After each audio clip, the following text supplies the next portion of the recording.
God never do anything without His word. और परमेश्वर बिना अपने वचन के कुछ भी नहीं करता है। The word always goes before God to manifest the things. और परमेश्वर के प्रकट होने से पहले उसका वचन वहां जाता है। God is surrounded by His word. और परमेश्वर अपने वचन से घिरा हुआ रहता है।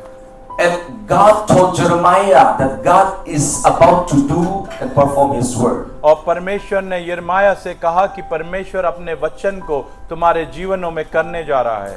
See, when you are filled with the word, God spoke to us and we spoke back to God His words. और जब हम वचन से भरे होते हैं तो परमेश्वर हमसे बात करता है और हम परमेश्वर से बात करते हैं।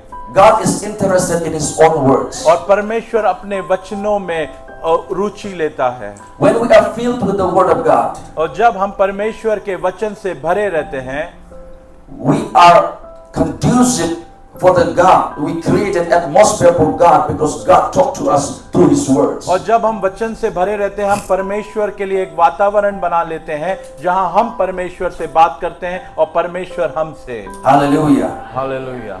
So I'm going to continue to talk about the deliverance. तो आज मैं जारी रखूंगा छुटकारे की सेवकाई के विषय में आपको बताने में। And I see the lot of people now, their faces are shining and glowing more than before. और आज मैं फिर से देख रहा हूँ बहुत सारे लोगों को, अब आप सबका चेहरा चमक रहा है और महिमा की ओर बढ़ रहा है।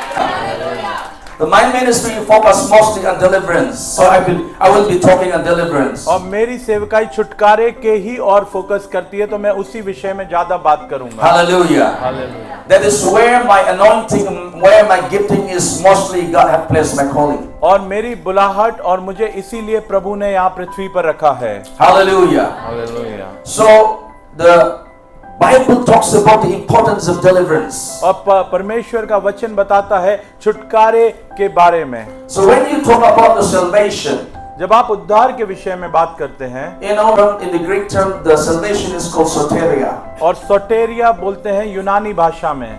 So soteria is the command for the salvation in the Greek term. और यूनानी भाषा में सोटेरिया का मतलब है उद्धार।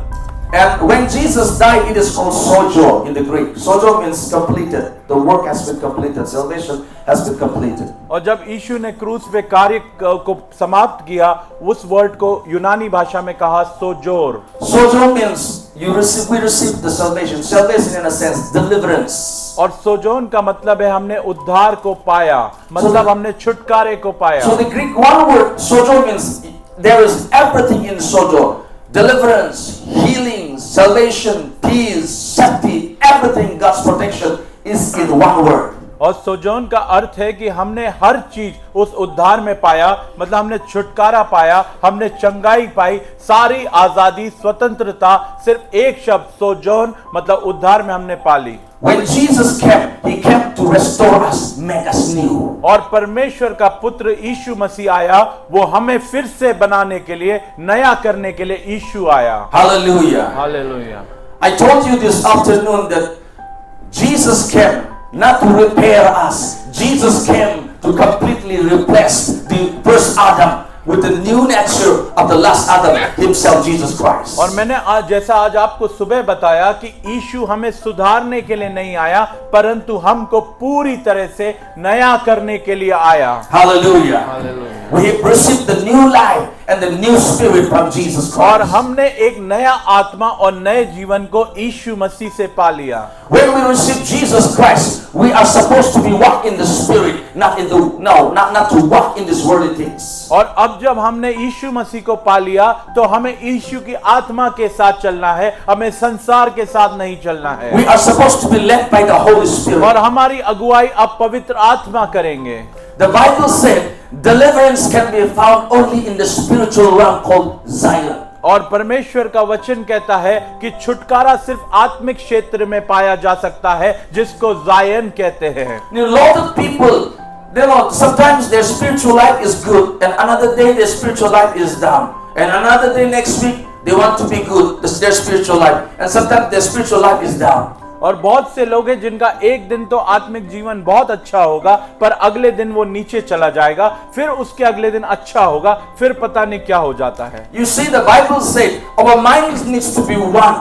it needs to be one. It does not need to be double-minded. और हमें परमेश्वर का वचन बताता है कि हमारा मन एक सा होना चाहिए, दोहरा मन हमारा नहीं होना चाहिए। If you read the book of James chapter 1 and chapter 4, Bible said our mind needs to be one with Christ. और याकूब की पहला अध्याय और चौथा अध्याय पढ़ेंगे तो उसमें स्पष्ट रूप से लिखा है कि हमारा मन एक होना चाहिए। We don't need to be double-minded. Bible said double-minded people will not receive anything from the Lord. और हमारा मन दोहरा चरित्र का नहीं होना चाहिए, क्योंकि जिनका दोहरा मन होता है वो कुछ भी नहीं प्रभु से पा पाते हैं। So now, right now, your mind is on Christ, and tomorrow your mind is on somewhere else. The Bible said you are like a wave of the sea, like you are going up and going down, going up and going down. That's why sometimes you may be spiritual and you may receive deliverance. Another day, the Satan will come and attack you. तो क्या होता है, एक दिन हमारा मन प्रभु में है, एक दिन संसार में है, तो प्रभु कहते हैं आपका मन समुद्र की तरह हो गया है जिसकी लहरें कभी ऊपर उठती है कभी सीधे जाती है। तो अगर आपने छुटकारा भी पा लिया ऐसा मन रख के, तो अगले दिन शैतान आएगा और उस छुटकारे को आपसे चुरा लेगा। You see, some people, when the demons are cast out, again another day, we need to cast the same demon again and again. और आप देखेंगे like this? और आपने देखा होगा कुछ लोग छुटकारा पाते हैं दुष्ट आत्माओं से, अगले बार वो फिर से उसी दुष्ट आत्मा के साथ आके हमारे सामने खड़े हो जाते हैं। And one Sunday they will be completely free from devil and demons, and another Sunday they will be brought to the same altar to be cast out of the same evil spirit, even more evil spirit. और एक रविवार हम देखते हैं कि वो आता है व्यक्ति दुष्ट आत्मा से छुटकारा पाता है, अगले रविवार को वो फिर से उसी दुष्ट आत्मा के साथ आके हमारे सामने खड़ा हो जाता है। Because there is no maintenance in his life, there is no maintenance in her life. क्योंकि उसके अंदर कोई सुधार नहीं है। उसने जब छुटकारा पाया उसके बाद उसने एक अच्छा जीवन नहीं जिया है। So he or she do not committed her life to Christ. He or she did not have fellowship with Jesus Christ. और उस छुटकारे के बाद जैसा रखरखाव और यीशु मसीह के साथ उसको संबंध रखना था उस व्यक्ति ने नहीं रखा है। That's why the scripture said in Luke 11, when the evil spirit will be cast out, evil spirit will return with more evil spirits worse than him. लूका 11 में लिखा है, जैसे ही दुष्ट आत्मा को एक व्यक्ति मनुष्य से निकाला जाता है वो सूखी जगहों में जाकर और 7 आत्माओं को लेकर साफ पड़ी हुई जगह में वापस प्रवेश कर जाती है। When the man of God had helped you remove those demons, drive out those demons, the next time the man of God will not be around there to help you. That time you need to equip yourself so that when the spirit returns, you need to equip yourself so that you will fight your battle. और आपको एक बात को ध्यान रखना है, जब परमेश्वर के दास आपके अंदर से दुष्ट आत्मा को निकालते हैं, जब आप वहां से चले जाते हैं तो आपके साथ उसके बाद परमेश्वर के दास नहीं रहते, पर आपको अपने आप को परमेश्वर के वचन से भरना है, आत्मा से भरना है, अपनी सुरक्षा करनी है। You need to get the weapons of the spirit. और आपको जितने भी आत्मिक हथियार हैं उनको अपने पास बांधना है। You need to have the word of God in your lives. और आपके जीवनों में आपके पास परमेश्वर का वचन होना आवश्यक है। You need to be filled with the Holy Spirit. और आपको पवित्र आत्मा से भर जाना है। And you don't need to fear the devil. और आपको दुष्ट आत्मा से नहीं डरना है। You need to have the complete confidence in Christ in order to live the victorious life continuously to maintain your deliverance. और आपको प्रभु यीशु मसीह में पूरा विश्वास रखना है एक जयवंत जीवन को जीने के लिए। And a lot of people have this issue. The Bible said deliverance can only be found in Zion. और परमेश्वर का वचन कहता है कि छुटकारा सिर्फ प्रभु में पाया जा सकता है, ज़ायोन में। You always need to be in the Zion, the spiritual mountain. और आपको उस आत्मिक पहाड़ ज़ायोन में ही रहना है हमेशा। You don't need to be get down from that mountain. और उस आत्मिक पहाड़ से आपको नीचे उतर के नहीं आना है। Because in that mountain there is a blessing and the goodness of the Lord. और उसी आत्मिक पहाड़ में आशीष है और परमेश्वर की अच्छाई वहां पाई जाती है। Let's read the book of Obadiah, chapter 1. Obadiah is only chapter 1. और हम अभी पढ़ेंगे ओबद्याह का पहला अध्याय, उसमें एक ही अध्याय है। So 1:17 we will read Obadiah chapter 1 verse 17. और ओबद्याह का पहले का 17वां पढ़ेंगे। It's written here, upon Mount Zion there shall be deliverance. परंतु उस समय सिय्योन पर्वत पर बचे हुए लोग रहेंगे। The Bible said where we will have our deliverance. और परमेश्वर का वचन क्या कहता है, हमारा छुटकारा कहाँ होगा? Bible said there is deliverance on the Mount Zion. और परमेश्वर का वचन कहता है सिय्योन पर्वत पर बचे हुए लोग रहेंगे। Bible said our deliverance is on the Mount Zion. और परमेश्वर का वचन कहता है हमारा छुटकारा सिय्योन पर्वत पर है। Zion is a spiritual mountain. और सिय्योन जो है वो एक आत्मिक पहाड़ है। Now if you go to Jerusalem at the Holy Lord Tower, you will not find Zion there. और अगर आप यरूशलेम में जाए वहां पे आपको सिय्योन पर्वत नहीं मिलेगा। Because in the old times, the Jerusalem, the city of David, is called the Zion. और पुराने समय में दाऊद के उस नगर को सिय्योन कहा जाता था। But now if you go to Israel, you will not find Zion. पर अगर आप आज इजराइल जाएंगे वहां पे आपको वो सिय्योन पर्वत नहीं मिलेगा। Now the Bible is talking about a spiritual mountain called Zion. और आज परमेश्वर का वचन बता रहा है कि वो आत्मिक पहाड़ है सिय्योन। When you walk in the spirit, in the realm of the spirit, there is called the highest dimension called Zion. Only in the mountain you will have your permanent deliverance. और परमेश्वर का वचन बताता है जब Come on, everybody say amen.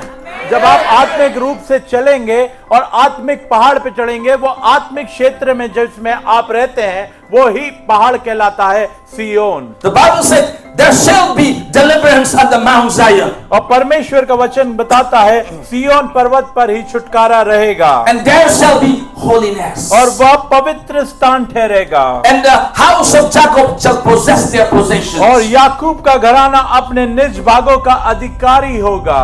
You see, the lot of people struggle to live a holy life. और बहुत से लोग संघर्ष करते हैं एक पवित्र जीवन जीने के लिए। See, unless and until you have permanent deliverance, the holiness, living a holy life is very difficult. और जब तक आप संपूर्ण रूप से छुटकारा नहीं पा लेते, आप पवित्र जीवन नहीं जी पाएंगे। Even people, those who receive Jesus Christ, are struggling to give up pornography. और बहुत से लोग जिनने छुटकारा पा लिया, यीशु को अपना उद्धारकर्ता मान लिया, वो भी पोर्नोग्राफी नहीं छोड़ पा रहे हैं। They are watching in their mobiles the obscene, all the nudity, all the sexual videos. Still they are, hold down by those strongholds. The sexual urges are there. They cannot defeat those urges. और उद्धार पाने के बाद भी बहुत सारे लोग हैं जो गंदे चित्र, अश्लील चित्र अपने मोबाइल में लगातार देख पा रहे हैं और उन दृढ़ गढ़ों से छुटकारा नहीं पा पाए हैं। See, those things are creating, you are hosting lots of demons in your life. और ऐसा करके आप बहुत सारे दुष्ट आत्माओं को न्योता दे रहे हैं अपने जीवन में। And there are some people who cannot forgive others. और बहुत से लोग हैं जो यहाँ पर दूसरों को क्षमा नहीं कर पा रहे हैं। So it's also creating a place for the demons. और ऐसी भी संभावना है कि ऐसी भी चीज, ऐसी संभावना नहीं, ऐसा ही होता है कि ऐसी बातें भी दुष्ट आत्माओं के लिए घर को बनाती हैं आपके जीवन Some को। people are easily angered. और बहुत से लोग बहुत ही आसानी से गुस्सा हो जाते हैं। So some people say, because I have high pressure, because my BP is very high, I am easily angered. Some और people बहुत say. से लोग ऐसा बहाना करते हैं कि उनका रक्तचाप बढ़ा रहता है तो उन्हें जल्दी से गुस्सा आ जाता है। Don't blame your high pressure. और आप अपने रक्तचाप पर दोष न लगाएं। Don't blame BP, high BP. और आप नहीं कहें कि रक्तचाप के कारण मेरा गुस्सा बढ़ता है। It is the demon, devil that is making you angry. और वो दुष्ट आत्मा ही है जो आपको गुस्सा दिलाती है। Devil is not your brother. और जो दुष्ट आत्मा है वो आपका भाई नहीं है। Devil is not your sister. और दुष्ट आत्मा आपकी बहन नहीं है। You must be met spiritually and you must not give no place to the devil. और आपको आत्मिक रूप में चलना है और अपने जीवन में शैतान को जगह नहीं देनी है। Bible say on the Mount Zion there is deliverance. और परमेश्वर का वचन बताता है सिय्योन के पर्वत पर छुटकारा है। Only on that mountain you can walk. When you receive deliverance, you can walk in the holiness of और God.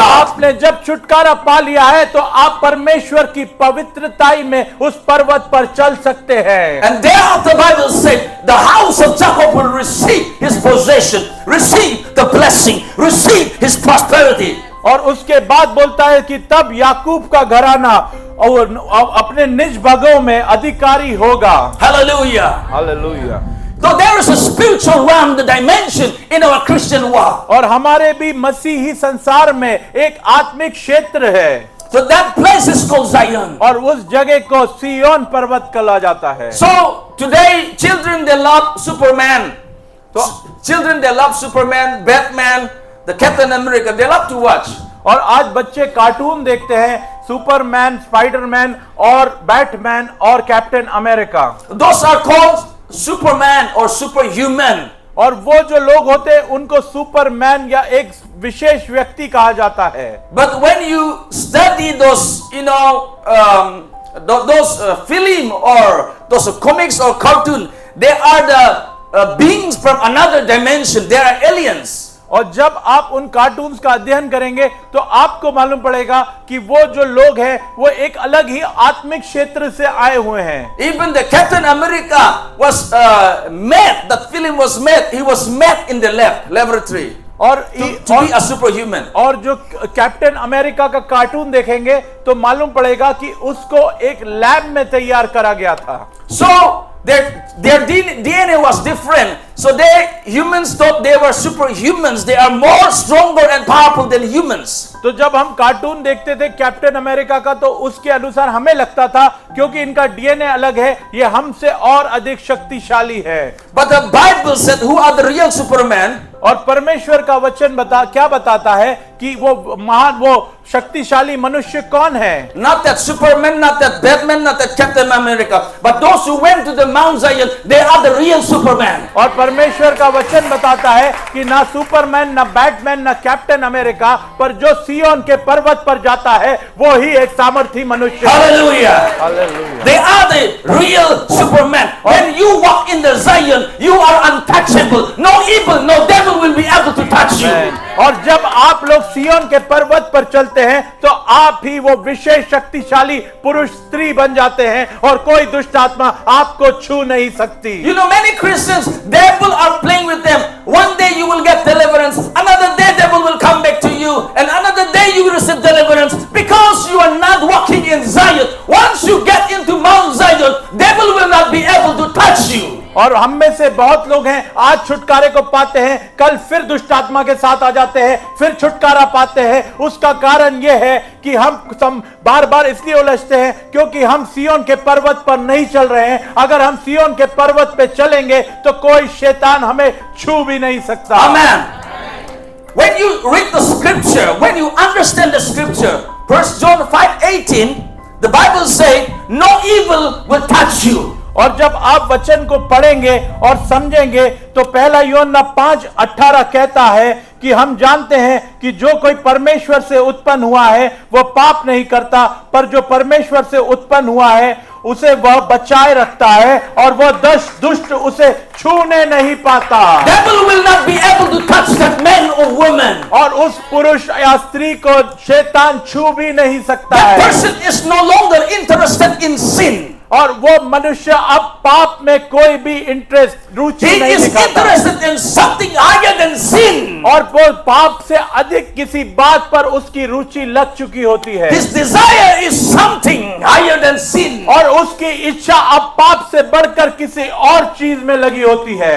He is or she is the real Superman or Superwoman. और वही व्यक्ति, वही स्त्री या पुरुष, वही असली सुपरमैन या सुपर वुमन होता है। I don't understand why people get delivered and on the next month or next week again that they are struggling with the same sin or the same devil. और मुझे समझ नहीं आता कि एक व्यक्ति छुटकारा पाता है और अगले हफ्ते वो उसी पाप के साथ या उसी दुष्ट आत्मा के साथ संघर्ष करता रहता है। We need to get the revelation. We need to get the word of God. We need to have the revelation of the word of God. Walk in the divine authority and walk in the spirit. और हमें उस परमेश्वर के प्रकाशन को चाहिए कि हमें एक अलौकिकता में चलना है, हमें परमेश्वर के आत्मा से भरकर चलना है। The Bible said we are above the systems of the world. और परमेश्वर का वचन बताता है इन संसार की चीजों से हम बहुत ऊपर है। Bible said that we are seated in the heavenly places. और हम स्वर्गीय स्थानों पर बैठाए गए हैं।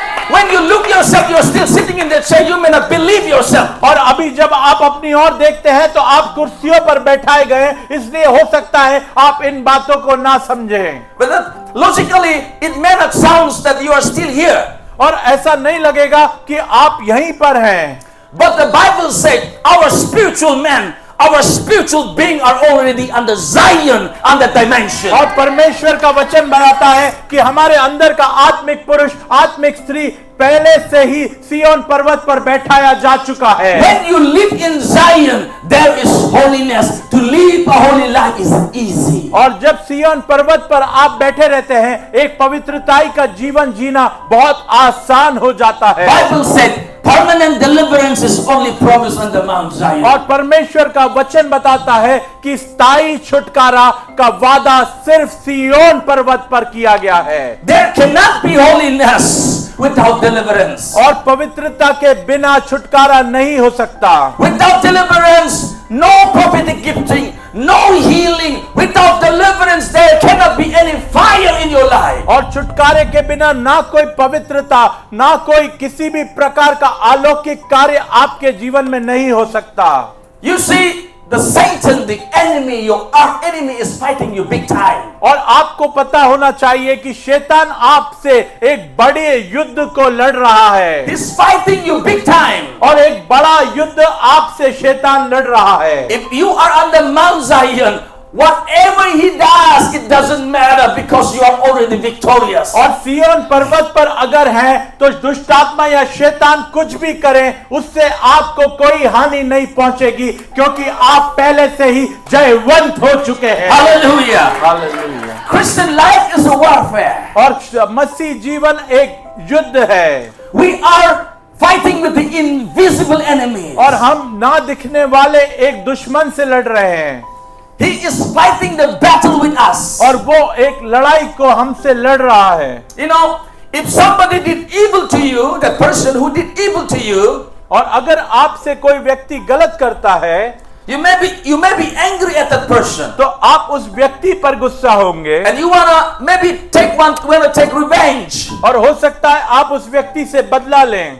But that doesn't work and solve in the things of the spirit. पर ये चीजें आत्मिक क्षेत्र में नहीं दिखेंगी। Because somebody is walking behind that situation. और आपके उस स्थिति से भी ऊपर कोई क्षेत्र में चल रहा है। If that person had done evil to you, अगर किसी व्यक्ति ने आपके साथ गलत किया है, maybe you want to take revenge. और हो सकता है आप उस व्यक्ति से बदला लेना चाहते हो। Revenge will not solve anything. और ये बदला लेना आपकी उस स्थिति को कैसे भी सही नहीं The कर person पाएगा। who did evil to you, जिस व्यक्ति ने आपके साथ कुछ गलत किया है, because there is an evil spirit behind that person who make him to do evil for you. और उस व्यक्ति को आपको समझना पड़ेगा, जिस व्यक्ति ने आपके साथ गलत किया है, उसके पीछे एक दुष्टात्मा है जो वो कार्य उस व्यक्ति से आपके जीवन में करवा रही है। The Bible said we do not war, we do not wrestle with the flesh and blood. और परमेश्वर का वचन बताता है कि हमारी लड़ाई मांस और लहू से नहीं है। We do not war against flesh and blood. और हमारी लड़ाई मांस और लहू से नहीं है। We are fighting on the realm of the spirit with principalities and with powers. और हमारी लड़ाई अंधकार के हाकिमों के साथ है। Against the rulers of the darkness and against the spiritual wickedness in the heavenly realm. और हमारी लड़ाई दुष्टता के, हमारी लड़ाई हाकिमों से, अंधकार के और दुष्टता की सेनाओं से है। We are not fighting with humans. और हमारी लड़ाई इंसानों से नहीं है। Bible saying, though we walk in the flesh, we do not war according to the flesh. और हम परमेश्वर का वचन बताता है कि हम शारीरिक दशा में तो चल रहे हैं, पर हम आत्मिक दशा में हैं। We read from the 2 Corinthians chapter 10 verse 3, we do not war according to the flesh. और हम परमेश्वर के वचन में पढ़ते हैं कि हम शारीरिक दशा में नहीं हैं। And the book of Ephesians chapter 6 verse 12 says, we do not wrestle against flesh and blood. और परमेश्वर के वचन इफिसियों 6 के 12 में हम देखते हैं, क्योंकि हमारा यह मल्लयुद्ध लहू और मांस से नहीं, परंतु प्रधानों से और अधिकारियों और इस संसार के अंधकार के हाकिमों से है, और उस दुष्टता की आत्मिक सेना से है जो आकाश में है। We are always under war. और हम लोग हमेशा ही युद्ध में हैं। Bible said the powers of darkness are fighting war in the heavenlies. और आपको समझना पड़ेगा कि आकाश में वो आत्मिक क्षेत्र में वो हमसे बैठकर लड़ रहे हैं। You see, you are a spiritual man and woman of God. और अगर आप एक आत्मिक पुरुष या आत्मिक स्त्री हैं, You need to know who you are in Christ because you are a spiritual man and spiritual women. तो आपको ये समझना और जानना है कि मसीह में आपकी क्या स्थिति है, क्योंकि आप एक आत्मिक पुरुष और आत्मिक स्त्री हैं। If you forget yourself and walk as a normal human being, earthly being, that you are losing your battle. और अगर आप अपनी आत्मिक दशा को छोड़कर एक साधारण मनुष्य के साथ चलने लगेंगे तो उस आत्मिक स्थिति को आप छूट जाएंगे उससे।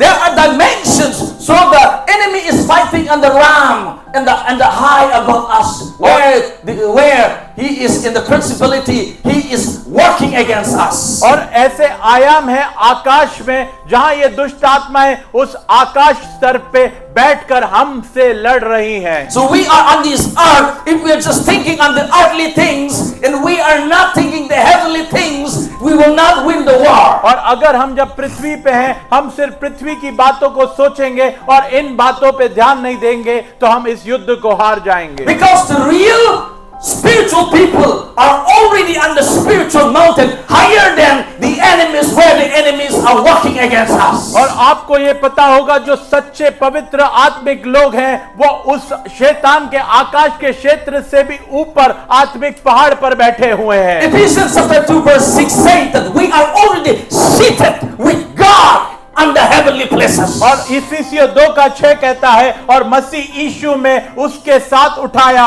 और स्वर्गीय स्थानों में उसके साथ बैठाया। So we need to walk from that place. और इसलिए हमको उस जगह पर चलना है। Our throne is on that realm that called Zion. और हमारा जो सिंहासन है वो कहां पर है? वो उस आयाम पे है जिस आयाम को सिय्योन पर्वत कहा जाता है। Jesus is called the King of Kings and the Lord of Lords. और यीशु मसीह को राजाओं का राजा प्रभुओं का प्रभु कहा जाता है। Why he is called the Lord of Lords and the King of Kings? और क्यों यीशु को राजाओं का राजा प्रभुओं का प्रभु कहा जाता है? Bible said that we are made priests, we are made kings, we are made lords to rule and to have dominion over this earth. और परमेश्वर का वचन बताता है कि हमें याजक, हमें राजा बनाया गया है इधर पे राज करने के लिए। Hallelujah. Hallelujah, Hallelujah. Hallelujah. Let the revelation get into your soul and spirit and body. और ये प्रकाशन आपके शरीर, प्राण, आत्मा में बैठ जाए। Hallelujah. Hallelujah. So we need to understand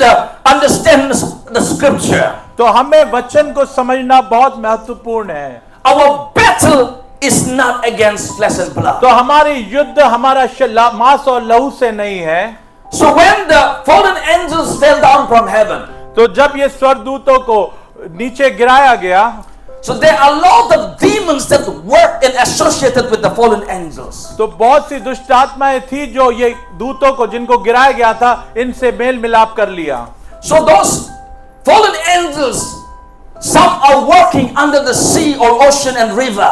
और बहुत सी दुष्ट आत्मा है जो समुद्र और नदियों में कार्य कररत है। And some fallen angels, demonic spirit are walking on the air. और बहुत सी दुष्ट आत्मा हैं जो गिराई गई थी वो आकाश के स्तर पर हैं। Some they occupied the earth.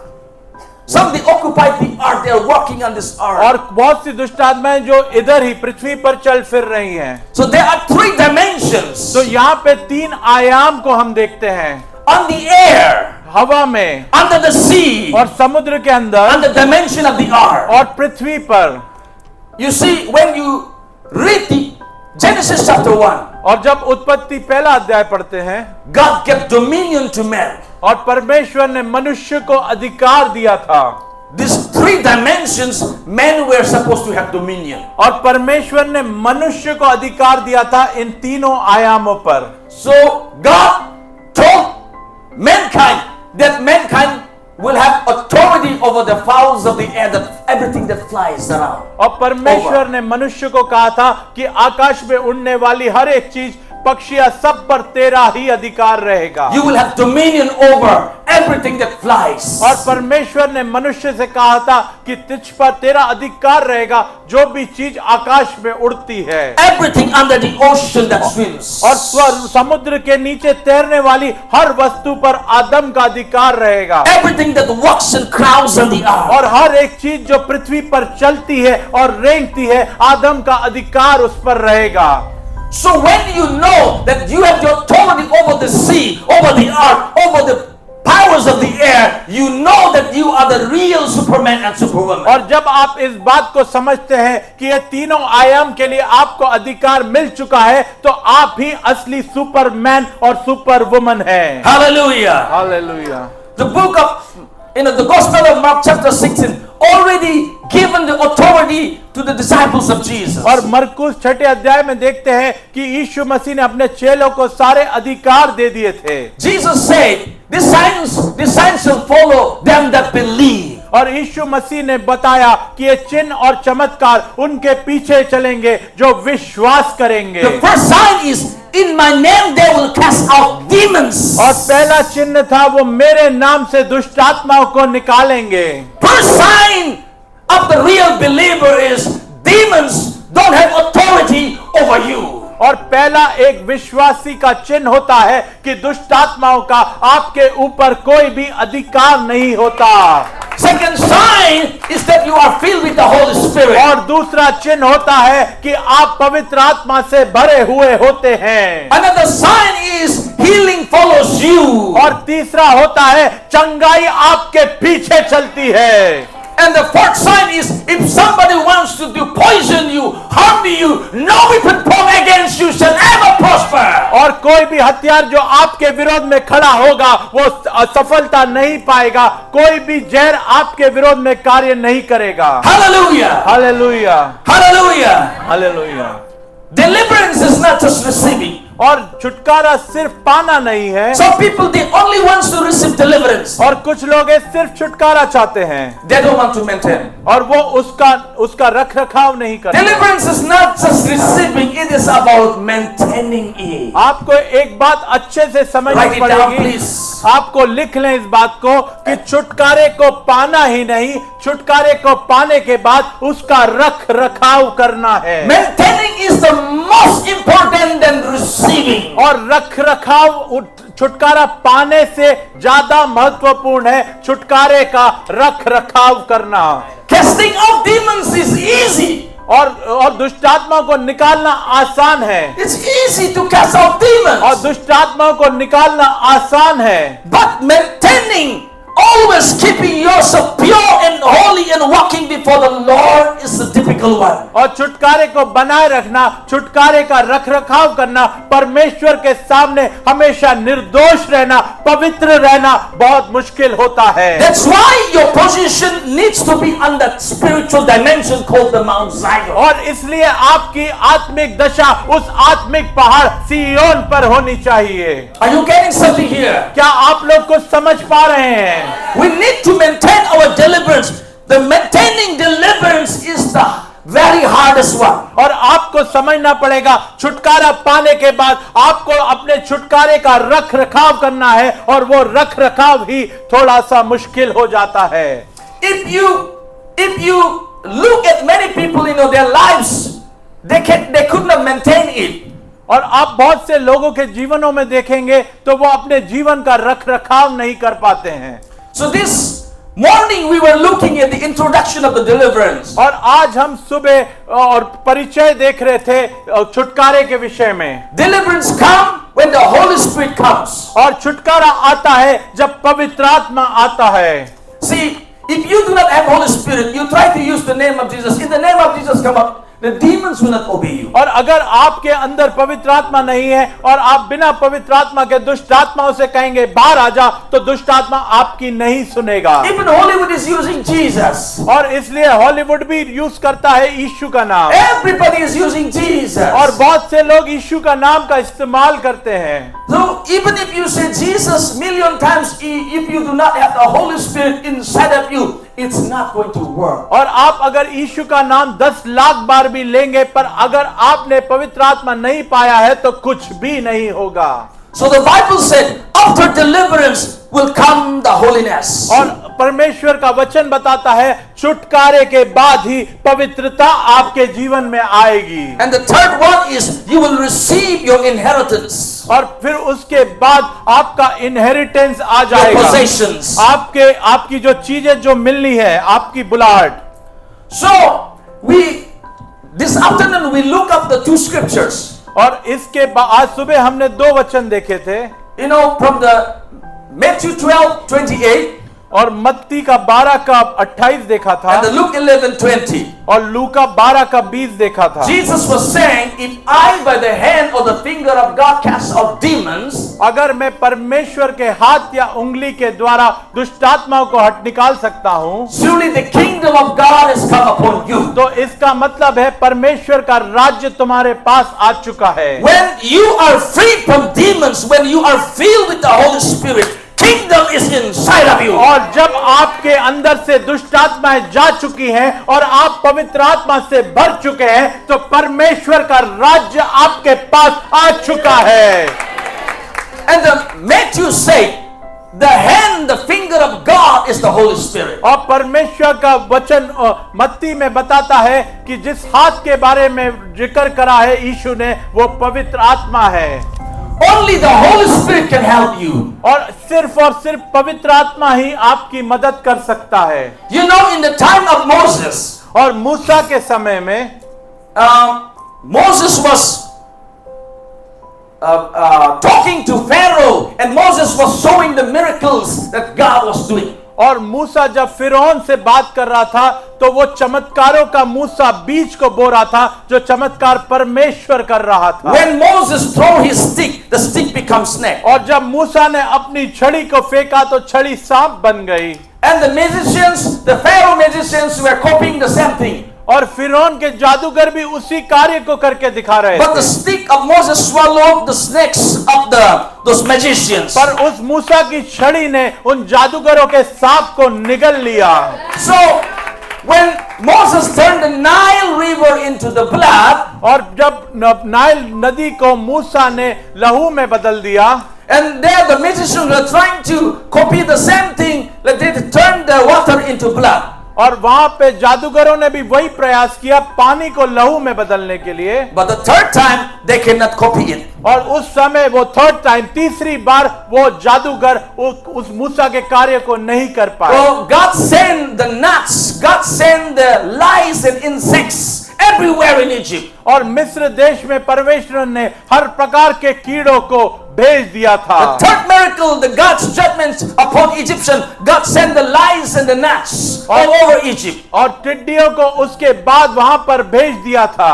So they could not sleep, they could not eat properly because of the flies all around. और ये टिड्डियां पूरे उस मिस्र के प्रदेश में घूम रही थी, तो मिस्री कुछ भी नहीं कर पा रहे थे। So the magicians could not do anything. और जादूगर कुछ भी नहीं कर पा रहे थे। When they could not do anything, they came to Pharaoh and reported, it is the finger of God, we cannot do it. और उसके बाद उन जादूगरों ने फिरौन के पास आकर कहा कि ये तो परमेश्वर की उंगली है, हम इसके विरोध में कुछ भी नहीं कर सकते। It is the finger of God. Nobody can copy the finger of God. और उन्होंने कहा कि ये परमेश्वर की उंगली है और इसको हम इसकी नकल नहीं कर सकते। You read from the Exodus chapter 8. और आप निर्गमन 8वें अध्याय से पढ़ेंगे, From 16 to 20 you will find this story. और निर्गमन अध्याय 8 16 से 20 पढ़ेंगे। Magicians say that it is the finger of God. और जादूगर कह रहे हैं कि ये परमेश्वर की उंगली है। They tried to produce with the secret arts and magics, they tried to produce the nuts. और बहुत सी वस्तुएं उनने जादू से बनाई, But they could not do so. पर वो ऐसा नहीं कर पाए। And verse 19 said, magician said to Pharaoh, this is the finger of God. तब 19वें वचन निर्गमन 8 के 19 में देखेंगे, तब जादूगरों ने फिरौन से कहा, यह तो परमेश्वर के हाथ का काम है। Only by the finger of God, the Holy Spirit, deliverance is possible. और सिर्फ परमेश्वर के हाथ के द्वारा, पवित्र आत्मा के द्वारा ही छुटकारा संभव है। Hallelujah. Hallelujah. walking with the Spirit or walking in the Spirit means you are on the Mount Zion. और पवित्र आत्मा के साथ चलना या पवित्र आत्मा से भरकर चलने का अर्थ है आप सिय्योन पर्वत पर हैं।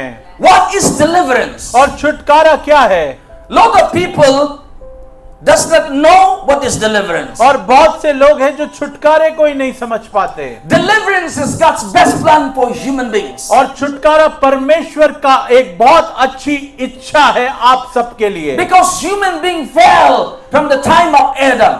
क्योंकि आदम गिरा, मनुष्य गिर चुका था आदम के समय से। So the deliverance is God's therapy, God's idea of healing and bringing back to the original plan of God, replacing the old Adam with the new, the last Adam. क्योंकि आदम गिर चुका था इसलिए परमेश्वर ने योजना बनाई कि हम सबको छुटकारा दिलाकर फिर से नया आदम की तरह कर दें। Deliverance is expulsion of the forces that you're ruling you before and removing those forces, removing anything that is ruling you and allowing Jesus to reign in your life. और छुटकारे को आप ध्यान से सुनना, छुटकारा क्या है? जो भी आपके जीवन में शक्तियां, दुष्ट आत्माएं काम कर रही हैं, उनको आपके जीवन से हटाकर यीशु मसीह का आपके जीवन में आना है। See, many years before, बहुत वर्ष पहले I was a student. I was studying in Bangalore. और मैं बेंगलोर में पढ़ाई कर रहा था। I was a student and I was also going to church and helping the church. और मैं एक छात्र था, साथ में कलीसिया में भी जाकर कार्य करता था। While I was helping the church, I was going to the Hindi speaking church and I was helping the church, helping the pastor. और मैं कलीसिया में जाता था जहां हिंदी भाषी कलीसिया थी और वहां के पास्टर की मदद करता था। I was a student that time. और उस समय मैं सिर्फ एक छात्र था। And at the same time, I was helping the pastor of the congregation. और उसी समय मैं उस कलीसिया के पास्टर की भी मदद करता था। So the pastor had a big church and he had two English service and another Hindi speaking service. और उस पास्टर का बहुत बड़ी कलीसिया थी जहां 2 अंग्रेजी सभाएं और एक हिंदी की सभा थी। And once, there were 4 brothers. और वो 4 भाई थे। They were from this mountain, Himalayan mountain region near the Darjeeling area. They were Nepalese. और हिमालय पर्वत के पास के थे, वो दार्जिलिंग नाम की जगह से आए थे। They were not Christian. और वो मसीह नहीं थे। So what happened was like they were coming to church because there were a lot of Nepalese, a lot of Hindi speaking people. क्योंकि उस कलीसिया में बहुत से लोग उस क्षेत्र के नेपाल के थे, तो उन्होंने भी कलीसिया में आना चालू कर दिया। Because they want to be friends, they want to know one another, each other. They were not Christian, but they were just simply coming to church. वो ईसाई नहीं थे, पर कलीसिया में आ रहे थे जिससे कि और भी अपने क्षेत्र के लोगों से जान पहचान बढ़ा सकें। And one of the reasons they came to church is they need help in some areas. They need prayers. और वो एक और कारण से आ रहे थे कि कुछ क्षेत्र में उनको मदद की आवश्यकता थी, उनको प्रार्थनाओं की जरूरत थी। So they were renting a particular house, only a 1 room and a small kitchen. और उन्होंने एक कमरा और एक किचन को, छोटे से कमरे को किराए पर लिया हुआ था। And I was helping the Hindi speaking pastor. और मैं जो था वो हिंदी भाषी पास्टर की मदद करता था। And while I was there, they were talking to us that, could you please help us? We are so afraid and terrified. We could not sleep in our house. और जब मैं वहां था, उन्होंने मुझसे कहा कि क्या आप मेरी मदद करेंगे? हम अपने कमरे में सो नहीं पाते हैं। Actually, initially it happened. The story goes like this. और उसकी शुरुआत उस कहानी की ऐसे होती है। There was a big apartment. Rooms are there, apartments are there. और वहां पे अपार्टमेंट्स है जहां कमरे होते हैं। So the particular room has been sealed by the police authority. That room has been shut down, had not been given for rented for many, I think, months. और वो जो कमरा था उसको पुलिस लोगों ने बंद कर दिया था और बहुत महीने से उस कमरे को किराए पे भी नहीं दिया गया था। The reason they shut down that room was everybody who rented at that house, they hang themselves and die. और उस कमरे की जो विशेष बात ये थी कि जिसने भी उस कमरे को किराए पे लिया होता था वो आत्महत्या कर लेता था। The same way, the owner will not tell, because if somebody knew what had happened, nobody will take that room. The owner will not tell what had happened. So the same way, they will put the rod and they will put something else, and same way every person, many people have died in that place. तो उसी तरह से जब भी किसी ने उस कमरे को किराए पे लिया होता था, वो अपनी आत्महत्या कर लेता था। So the 2 or 3 incidents already took place. People have died in that place. तो 2 या 3 घटनाएं वहां हो चुकी थी। So after these incidents, it came to the notice of the police department. तो ये जब दुर्घटनाएं हो गई, ये हादसे हो गए, तो पुलिस डिपार्टमेंट को भी मालूम पड़ गया। So now that room needs to be closed and not to be used anymore. तो पुलिस ने ये कहा कि अब इस कमरे को हमेशा के लिए बंद कर लें और अब इसका इस्तेमाल नहीं किया जाएगा। So what happened? How they got that room for rented is like they were looking for a house, but because they could not get a house when they were looking for to rent house. तो ऐसा हुआ कि ये जब लड़के किराए पे घर देख रहे थे तो उनको घर या कमरा नहीं मिल पा There रहा were 4 of them. ये 4 थे total. So they requested the owner, but owner explained what had happened in that room. और उन्होंने उस घर के मकान के कमरे के मालिक से पूछा तो मालिक ने सच बता दिया कि उस कमरे में क्या हुआ था। But they said that they are the poor boys. They said, we are Gorkhas, we are brave people. We're not scared of any ghost. We're not scared of anything. So we will take the rent. Please give us the rent. और उन्होंने उस मकान मालिक से कहा कि हम लोग तो कुल 4 लोग हैं और हम नेपाल के गुरखा हैं, हम तो देख लेंगे क्या होगा। So they said the owner, they convinced the owner and they started taking that particular room. और उन्होंने उस मालिक को रजामंद कर लिया और उस कमरे को किराए पर ले लिया। As soon as they get inside the room, every night, every day they could not sleep. और उसके बाद जब से उनने कमरा किराए पे लिया, ना दिन को ना रात को वो सो पाते थे। It's a very awkward story. They said that if they cook the rice for poor people, one person will eat everything. और Then they will not feel satisfied. और What kind of a demon is that? और ऐसे ही दुष्टात्मा थी वहां पे। अगर 4 लोगों के लिए चावल बनाया जाएगा तो एक ही व्यक्ति पूरा चावल खा जाता था। Even if they eat, even if the person eat that rice, that person will not be satisfied. और अगर कोई खा भी लेगा खाना, जो एक व्यक्ति पूरा चावल खा लेता था, उसके बाद भी वो तृप्त नहीं हो पाता था। And that spirit is making noise, banging the door, making sound. They could not sleep. Initially they were very brave, but now slowly they began to be scared. और वो दुष्ट आत्मा कमरे में आवाज को निकालती थी, कभी दरवाजा ठोकती थी, कभी कुछ, और फिर ऐसा हो गया कि इनमें से कोई भी सो नहीं पा रहा था। So they were sleeping together because they were afraid. और वो चारों एक साथ मिलकर सोते थे क्योंकि वो डर चुके थे। Now while they were sleeping together, the spirit will pull one to the ground. और जब वो चारों मिलकर सोते थे तो एक को दुष्ट आत्मा खींच के जमीन पे गिरा देती थी। It was literally happening. और ये ऐसा हो रहा था। So say sometimes when one person will, no, they're really afraid to get inside the room, the one person. So sometimes the plate will fly. The plate will fly. और वो कमरे में भी घुसने से वो चारों लोग डरने लगे क्योंकि कभी कभार बर्तन ही उड़ने लगते थे। And the air. एक बर्तन उड़। Yes, the plates are flying sometimes. So the evil spirit was, tormenting them so that they will take their lives. और their lives. वो जो दुष्ट आत्माएं थी इतना प्रताड़ित कर रही थी इनको, जिससे कि ये भी अपना जीवन ले लें। So the best the devil can do if you are without Christ and without Holy Spirit, the best the devil can do is scare you and make you fear that he is powerful. और जब आपके जीवन में मसीह नहीं होता तो दुष्ट आत्मा आपके साथ करती है कि आपको अकेला कर देती है और ये दिखाती है कि वह शक्तिशाली है। 4 of us, my friends, and the pastor, we went to the home after the church service. और कलीसिया का जब समाप्त हुआ उसके बाद हम उनके कमरे में, मैं और पास्टर और वो 4 लोग उस कमरे में गए। They were not Christian that time. और उस समय वो चारों मसीह में नहीं थे।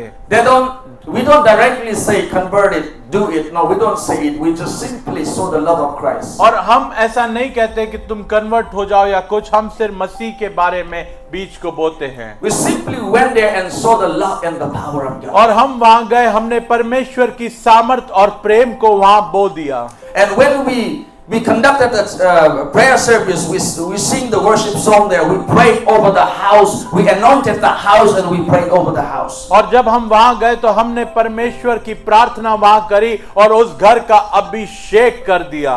And after that prayer, we had the report that nothing has been there. और जब हमने प्रार्थना कर ली फिर हमें संदेश मिला कि अब वहां कुछ भी नहीं है. God had delivered the house. और परमेश्वर ने उस घर को छुटकारा दे दिया. Even the house needs deliverance. इसलिए आप समझे घर को भी छुटकारे की आवश्यकता होती है. You know the deliverance is not only taking out demons or casting out demons from people. और आपको समझना पड़ेगा छुटकारे का मतलब सिर्फ और सिर्फ दुष्ट आत्मा निकालना नहीं है लोगों में से. You know, lot of people instead of seeing heaven, God, Jesus, lot of people in their dreams they saw snakes, they saw something else which are not from God. और बहुत से लोग दर्शन में या सपने में परमेश्वर यीशु मसीह को नहीं देखते पर वो दुष्ट आत्माओं को सांपों को देखते हैं, कुछ और ही देखते रहते हैं. Because why you are having those dreams? Because there is an open door in your life. और आप ऐसे सपने क्यों देखते हैं? क्योंकि एक दरवाजा खुला हुआ है आपके जीवन में. Tomorrow I will be talking about the dreams that are prophetic, connection with deliverance, godly dreams and the evil dreams tomorrow. और कल मैं दर्शन और सपनों के बारे में बताऊंगा जो परमेश्वर की ओर से होते हैं और जो सपने दर्शन शैतान की ओर से होते हैं. Tomorrow the teaching is going to be very very deep. और कल जो होगी, कल हम जो शिक्षा होगी वो बहुत ही अच्छी और बहुत ही अंदर तक की शिक्षाएं होंगी. Hallelujah. Hallelujah. So I'm preparing you so that I will give you the deep revelation so that every one of you will be delivered. और मैं जब आपको सिखाऊंगा तो मैं अंदर तक अच्छी गूढ़ बातें आपको सिखाऊंगा जिससे कि आप एक बड़ा छुटकारा भी पाए.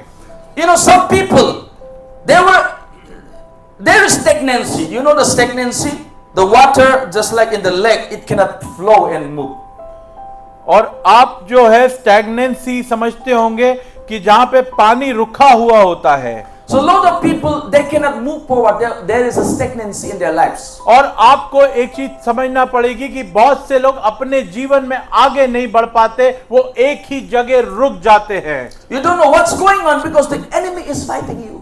और आप नहीं समझ पाते क्या हो रहा है क्योंकि दुष्ट आत्मा आपसे लड़ रही होती है. If there is stagnancy in your life, you need deliverance. और अगर आपके जीवन में गतिहीनता है तो आपको छुटकारा चाहिए. If there is no progress in your life, you are experiencing same thing over and over again, you need deliverance. और अगर आप आगे नहीं बढ़ रहे हैं, आपके जीवन में कोई उन्नति नहीं हो पा रही है, तो आपको ये बात समझनी है कि आपको छुटकारा चाहिए.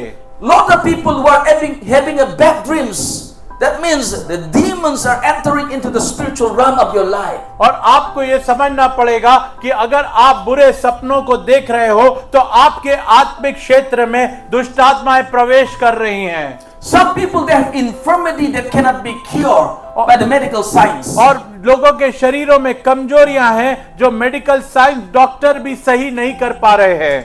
That people needs to receive the deliverance. That kind of person. और उस तरीके के व्यक्ति को छुटकारे की आवश्यकता है. Some people they cannot progress, they cannot achieve in life because enemy wants them to be down. और बहुत से लोग हैं जो अपने जीवन में कुछ भी नहीं पा रहे हैं क्योंकि शैतान उनको नीचा गिराना चाहता है. And some people always fell into immorality again and again. और बहुत बार लोग बुरे व्यवहार में बार-बार पड़ जाते हैं. There is a weakness in their morality, in their character. और उनके चरित्र में एक कमजोरी है.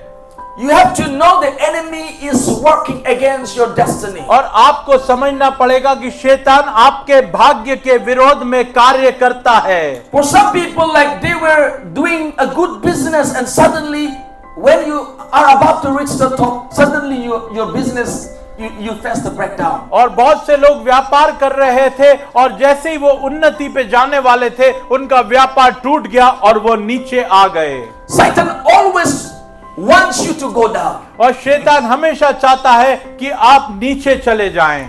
You see, Satan is not all knowing, omniscient. He doesn't know anything, everything about you. और आपको एक बात समझना है कि शैतान सर्वज्ञानी नहीं है, वो आपके बारे में सब बातों को नहीं जानता है। No, he does not know everything about you. वो आपके बारे में हर बात को नहीं जानता है। That's why he wants to have you monitor you and look upon you. That's why he is sending the monitoring spirits. और इसलिए वो आपके ऊपर निरीक्षण करने वाली आत्माएं भेजता है, जो आपको बैठकर निरंतर देखती है और आपका निरीक्षण करती हैं। If he can see you, monitor you through some evil spirit or some human beings, then means like Satan or the devil have gained access in your life. और आपको एक बात समझना पड़ेगा कि शैतान कुछ दुष्ट आत्माओं को आपके और भेजता है, जो आपके ऊपर लगातार निगरानी करती है, जिससे कि वो समझ सके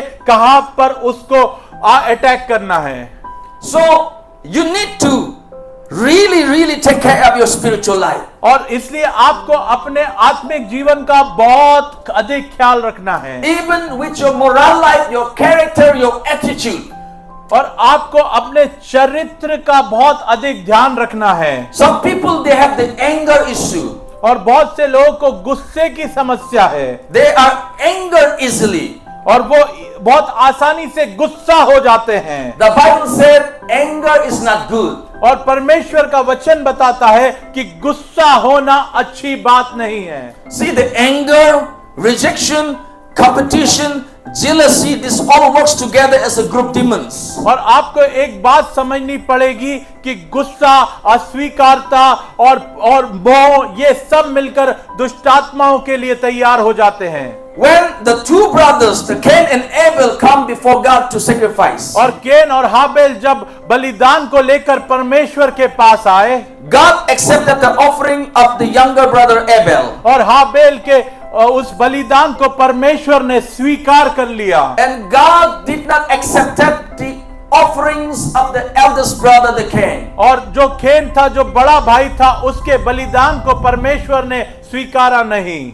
When God did not accept his offering, और जब परमेश्वर ने उसके बलिदान को नहीं स्वीकारा, there was a rejection in the heart of Cain. और उसके मन में एक अस्वीकारता का भाव केन के मन में आ गया। Rejection is not good. और जो अस्वीकारता है, जो रिजेक्शन है, वो When अच्छी बात नहीं। there was a rejection in the heart of Cain, और जो केन के मन में एक जो अस्वीकारता आ गई थी, the anger come inside of him. और उस कारण से गुस्सा उसके मन में आ गया, Because God did not accept his offering. क्योंकि परमेश्वर ने उसके बलिदान को स्वीकार नहीं किया। Because God is the God, he cannot punch the God. और क्योंकि परमेश्वर तो परमेश्वर है, वो उससे नहीं लड़ सकता था। So he is now angry at his younger तो brother. अब वो किस पर गुस्सा होगा? अपने छोटे भाई पर। If there was if there was not my brother, if I was only there, God would have accepted my offering. अब वो सोचने लगा कि मेरा भाई नहीं होता और मैं अकेला ही होता, तो परमेश्वर मेरे बलिदान को ग्रहण कर लेते। So there was a jealousy coming in now. तो अब एक ईर्ष्या का भाव केन के अंदर आने लगा है। The rejection, अस्वीकारता, anger, गुस्सा, jealousy. और ईर्ष्या।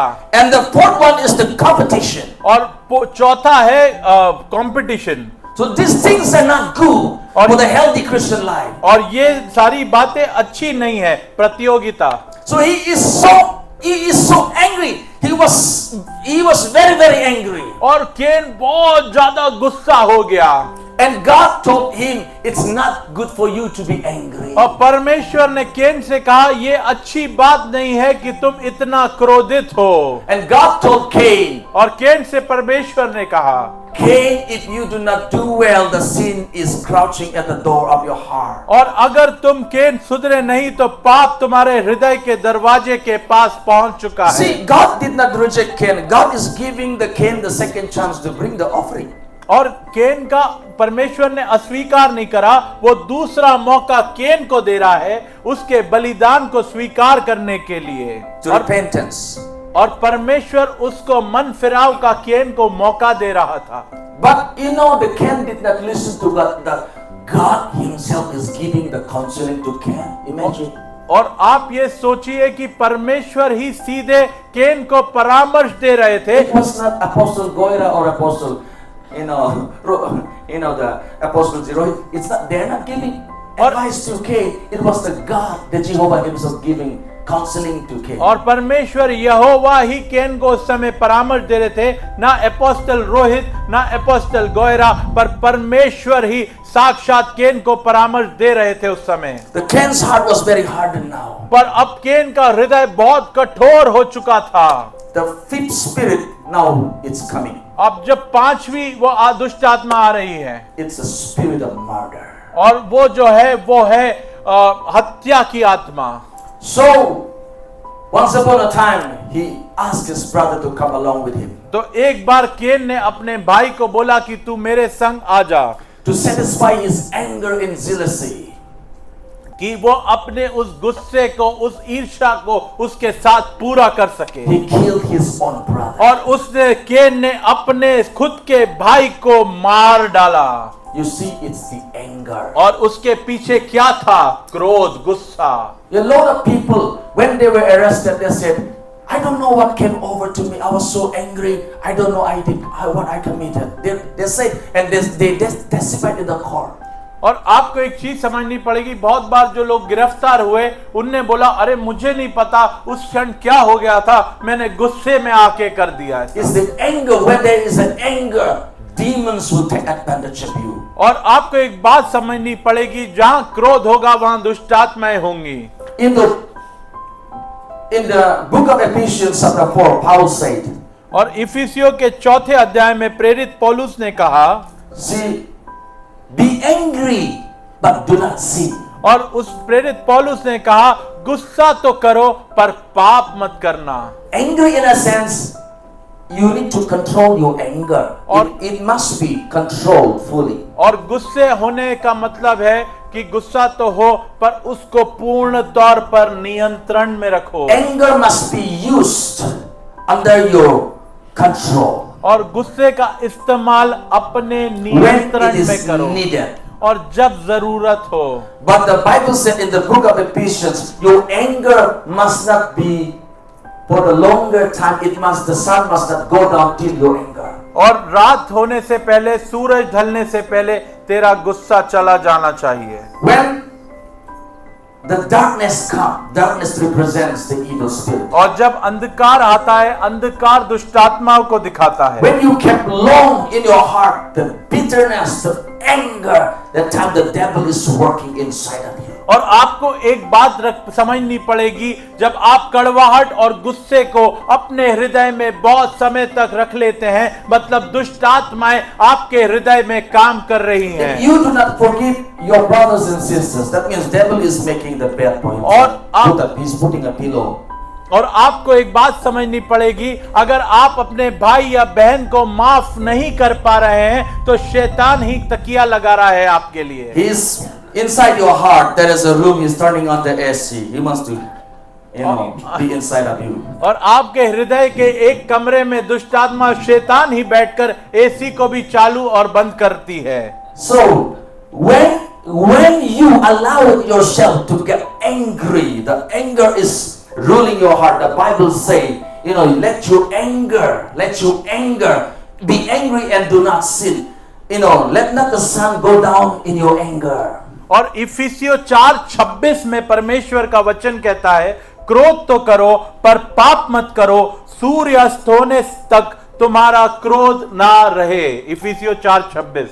And he's read till 26, but if you read 27, what does it say? Please read और 27. 4:26 के बाद हम इफिसियों 4:27 पढ़ेंगे, और ना शैतान को अवसर दो।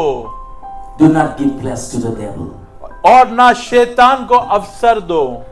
What is here talking is about the spirit of anger. और यहाँ पे गुस्से की, क्रोध की आत्मा के विषय में बताया जा रहा It है। is because of anger that Cain killed his younger brother. और ये क्रोध ही था जो केन ने अपने छोटे भाई हाबेल को मार डाला। Anger invites other spirits. और जो क्रोध होता है वो बाकी दुष्ट आत्माओं को न्योता देता है। Bible says we need to be alert and sober-minded. और परमेश्वर का वचन कहता है कि हमें बहुत ही ज्यादा सूक्ष्म रहना है। How the devil is working and how he is, doing the schemes against our lives. We need to be aware and sober-minded. और जो शैतान जो हमारे जीवन को लेके योजनाएं बना रहा है, उस सब को लेके हमें सतर्क रहना है। 1 Peter 5:8 says the devil is walking like a roaring lion and seeking whom he may devour. और परमेश्वर का वचन पहले पत्रस 5:8 में बोलता है कि सचेत हो और जागते रहो, क्योंकि तुम्हारा विरोधी शैतान गरजने वाले सिंह की नाई इस खोज में रहता है कि किसको फाड़ खाए। The real lion never devour or never swallow his prey. और परमेश्वर का वचन बताता है कि जो असली सिंह होता है वो कभी भी अपने शिकार को निगलता नहीं। He hunts his prey and eat his prey. और वो जो असली सिंह होता है वो अपना शिकार करता है और बैठ के खाता है। But here the nature is like a lion, but it's saying that it wants to swallow, it wants to devour. So it is a lion but a fake lion. So the nature is like a snake, it wants to swallow.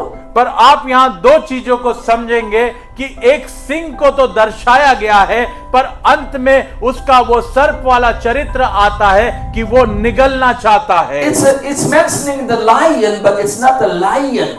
It's the character of a snake that wants to swallow, devour, and it's looking, because the snake only ambush, and the lion most of the time hunts. Lion ambush hardly, but the snake is an ambush predator. और आपको एक बात समझनी पड़ेगी कि यहाँ पर बहुत अच्छे से पहला पत्रस 5:8 को आपको समझना होगा कि शेर खोज में नहीं रहता, शेर तो सीधे आक्रमण करता है, पर यहाँ पे सिंह तो बताया गया है, पर जो चरित्र है वो सर्प का बताया है, क्योंकि सर्प ही खोज में रहता है और वो ही अपने शिकार को निगल लेता है। So the snake, the serpent, is ambushing you, trying to catch you when you will, make a mistake, or if you willfully do sin, or if you are, nobody is seeing you secretly, if you're turning on your phone and watching something else, that's the time that the enemy will ambush you. तो आपको ये बात अब ध्यान से सुननी है और समझनी है कि जो शैतान, जो सर्प है, वो आपकी खोज में है, कि वो ढूंढ रहा है कि कब आप कोई पाप करें, जानबूझ के पाप करना, ढिठाई का पाप करते हैं। आप अपने मोबाइल को लेके कोई गंदी तस्वीर या वीडियो देखते हैं और उसी समय वो आप पे आक्रमण कर देगा। Hallelujah. Hallelujah. So we have learned there is only deliverance when you get to that mountain called Zion. तो हमने सीखा कि छुटकारा वहीं पर है जब आप सिय्योन पर्वत पर पहुंच जाते हैं। We need to get onto that mountain called Zion, spiritual mountain. और हमें आत्मिक क्षेत्र, हमें उस आत्मिक पहाड़ सिय्योन पर्वत पर पहुंचना है। Let's once again switch Obadiah 1:17.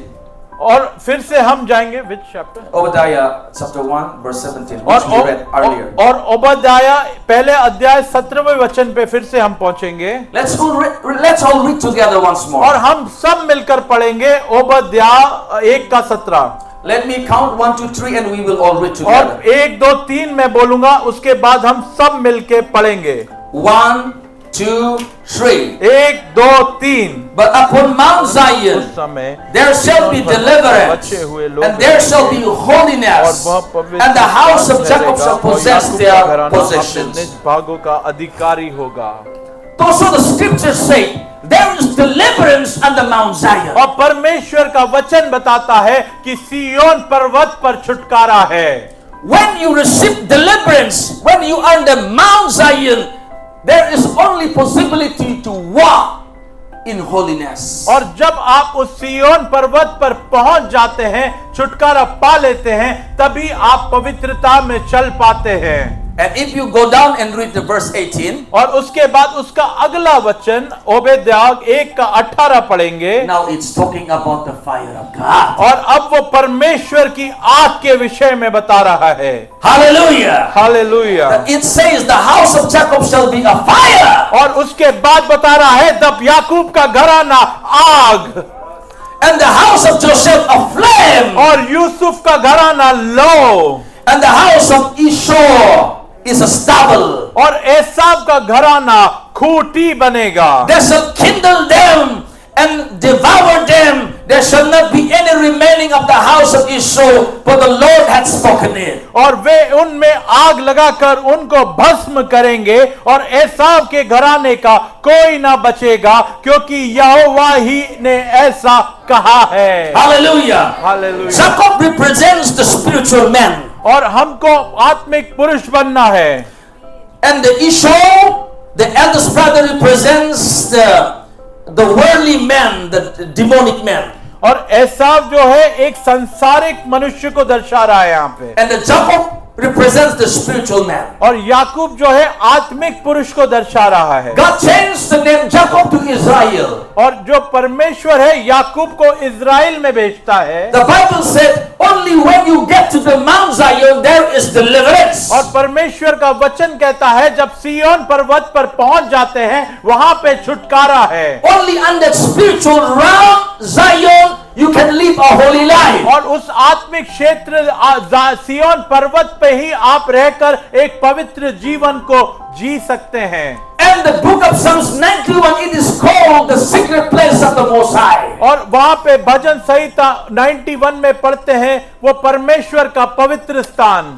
And you must be in that secret place where your spiritual Zion is. और आपको समझना है कि परमेश्वर के उस छाया स्थान पे जहां पे सिय्योन पर्वत है वहां पर आपको रहना है। Hallelujah. Hallelujah. So only after you are on that mountain there is a possibility for you to walk in the holiness, because holiness attracts the things of God in your life. और परमेश्वर के जब उस पवित्र पर्वत पर आप रहेंगे तभी आप पवित्रता में चल पाएंगे, क्योंकि जब आप पवित्रता में चलेंगे तो परमेश्वर की चीजें आपकी ओर आकर्षित हो जाएंगी।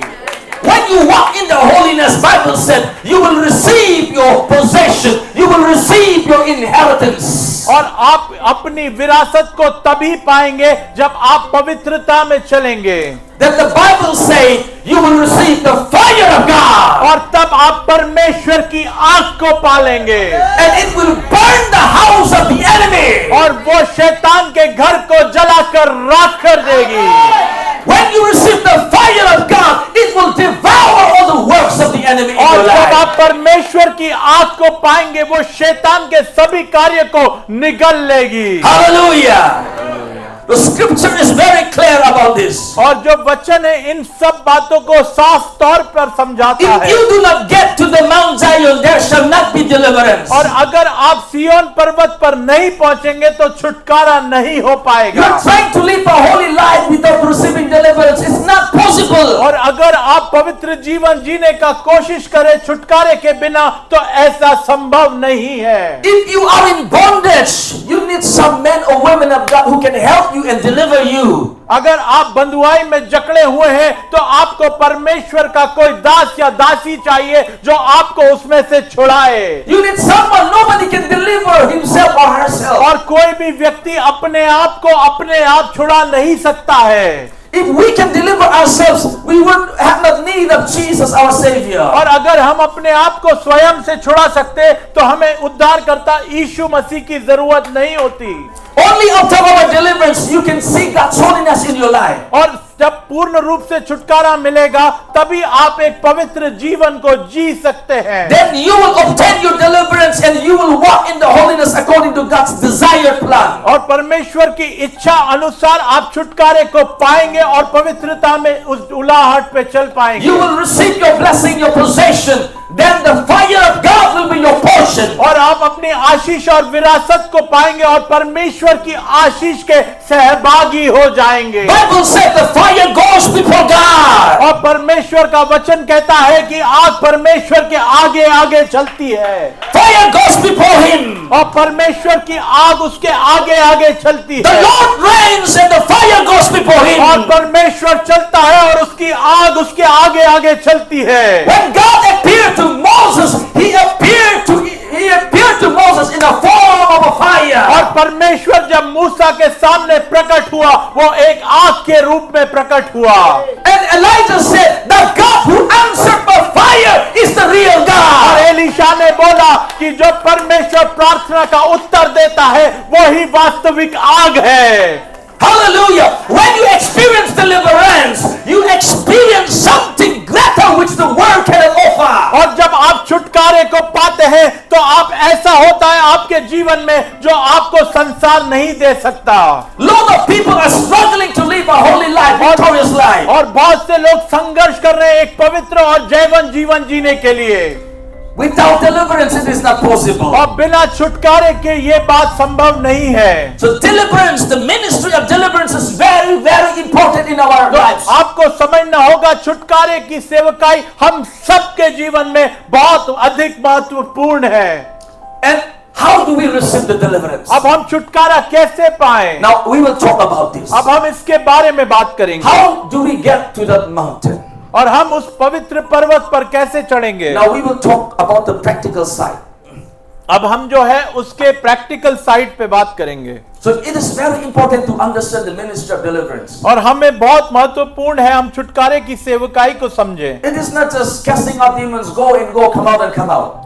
और ऐसा नहीं कि बस हम जाएं और जाके दुष्ट आत्माओं को निकालें और आ जाएं। We need the revelation. हमें प्रकाशन की आवश्यकता The है। people who have revelation, they continue to walk in the revelation. और जिनको प्रकाशन मिलता है फिर उस प्रकाशन में वो चल पाते हैं। Jesus said to Peter, it is not the flesh and blood that revealed to you, it is the Father who is in heaven revealed to you by his Spirit. और परमेश्वर यीशु मसीह ने पतरस से कहा कि मांस और लहू ने तुम्हें प्रकाशन नहीं दिया पर सर्वशक्तिमान परमेश्वर ने ही तुम्हें ये सब दिखाया है। So, suppose many men of God have prayed for you.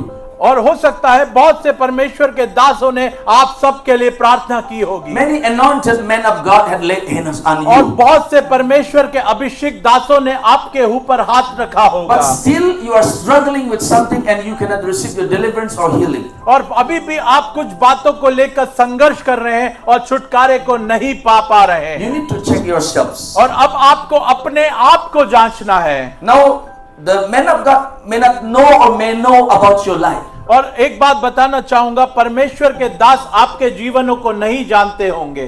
So, the number one is we will talk about the practical side. और जो व्यवहारिक बात पे हम पहले जो नंबर पे बात करेंगे, You must ask yourself, why I cannot defeat this sickness? Why I cannot make it? Why I cannot receive my deliverance? और तो पहला सवाल आपको अपने आप से करना है कि इस बीमारी को मैं क्यों नहीं हरा पा रहा। So sometimes when the people are not healed, they blame on the men of God. और बहुत बार जो Is it परमेश्वर right? Yes, they blame on the men of God. I have went to Apostle Rohit Masi, but I did not receive my healing. और जब परमेश्वर की अधीनता में लोग नहीं रहते हैं तो वो बोलते हैं परमेश्वर के जन पर दोष लगाते हैं कि मैं तो अपोस्टल रोहित मसीह से मिलने गया पर कुछ भी नहीं हुआ। No, it's not receiving deliverance and healing is not one-sided. The both people must be agreed and come upon. They must come upon. और ये छुटकारा चंगाई पाने की बात नहीं पर दोनों लोग एक मन होके एक कार्य को करने आने चाहिए। Jesus always said, "Your faith has made you well." और यीशु मसीह ने हमेशा कहा तेरे विश्वास ने तुझे चंगा किया। It is your faith that will make you well. और आपका विश्वास ही है जो आपको चंगा करेगा। When you have faith and your heart is surrendered and receptive, और जब आपके अंदर विश्वास होगा और आपका हृदय समर्पित होगा, when the men of God pray for you, the anointing will go to you, transfer to you. और जब आपके ऊपर परमेश्वर का जन हाथ रखेगा तो अभिषेक उसमें से निकलकर आप में प्रवेश करेगा। So if you do not have faith and surrendered life, the man of God cannot help you, और अगर आपके अंदर विश्वास की कमी है और आपका जीवन परमेश्वर को समर्पित नहीं है, तो परमेश्वर का जन आपके लिए कुछ नहीं कर सकता। see, Jesus sometimes did not pray for people. और आपने देखा होगा यीशु मसीह ने कभी कभी लोगों के लिए प्रार्थना नहीं की। Many cases, some people they touch the Jesus, the clothes, they hem up the garment, and some people they receive healing and deliverance. और उसी जगह कुछ लोगों ने सिर्फ यीशु के वस्त्र को छुआ और वो चंगे हो गए। No, for everything you just not need prayer, you need faith, you need revelation. और बहुत सी चीजों को आपको समझना होगा कि हर बात के लिए आपको विश्वास और प्रकाशन चाहिए। So a lot of people they blame on preachers only, और बहुत से लोग परमेश्वर के जनों पर दोष लगाते हैं, but they don't check themselves why I cannot be healed. और वो अपने जीवन को नहीं जांचते कि क्यों मैं चंगा नहीं हो पा रहा हूं। You must do some research about your family, why there is a curse, an attack, or witchcraft. What is going on in my family? You need to do the spiritual checkup. और आपको वो आत्मिक जांच अपने परिवार के ऊपर करनी है। क्या कोई जादू टोना, क्या कोई श्राप मेरे परिवार में, मेरे पीढ़ियों में कार्य कर रहा है या नहीं। Hallelujah. Hallelujah. So the first one, the point is, in order to get to the Mount Zion to receive your deliverance, the first one is you must totally surrender your life to Jesus Christ. और पहला जो बिंदु है उस छुटकारे का कि आपको अपने छुटकारे को पाने के लिए अपने जीवन को यीशु मसीह के चरणों में समर्पित करना होगा। You must totally surrender yourself. और आपको पूर्ण रूप से अपने आप को समर्पित करना पड़ेगा। Is there any sin you are struggling? You must confess and forsake it. और अगर किसी भी पाप से आप संघर्ष कर रहे हैं तो अपने मुंह से उस पाप को मानकर उसे छोड़ देना होगा। It may be your family sin, it may be the sin of anything in your family. You must, on behalf of the family, you must repent. और हो सकता है आपका पारिवारिक पाप हो, पर उस पाप को लेकर आपको क्षमा मांगना है और छोड़ देना है। You must accept the Lord in your heart as the only Lord and Savior. और यीशु को उद्धार करता, सिर्फ यीशु मसीह को ही अपना उद्धार करता मानना पड़ेगा। Number two, दूसरा, number two, you must know your God. और आपको दूसरे नंबर पे है, आपको अपने परमेश्वर को पहचानना होगा। Bible said to the prophet Daniel, God said to Daniel, और परमेश्वर ने दानियल से कहा, people who know their God shall be strong. और परमेश्वर दानियल से ऐसा कहा परमेश्वर ने कि जो लोग अपने परमेश्वर को जानेंगे वो मजबूत बनेंगे। People who know their God shall be strong and do great exploits, do great works. और जो लोग परमेश्वर को जानेंगे वो बलवान होंगे और परमेश्वर के लिए महान कार्यों को करेंगे।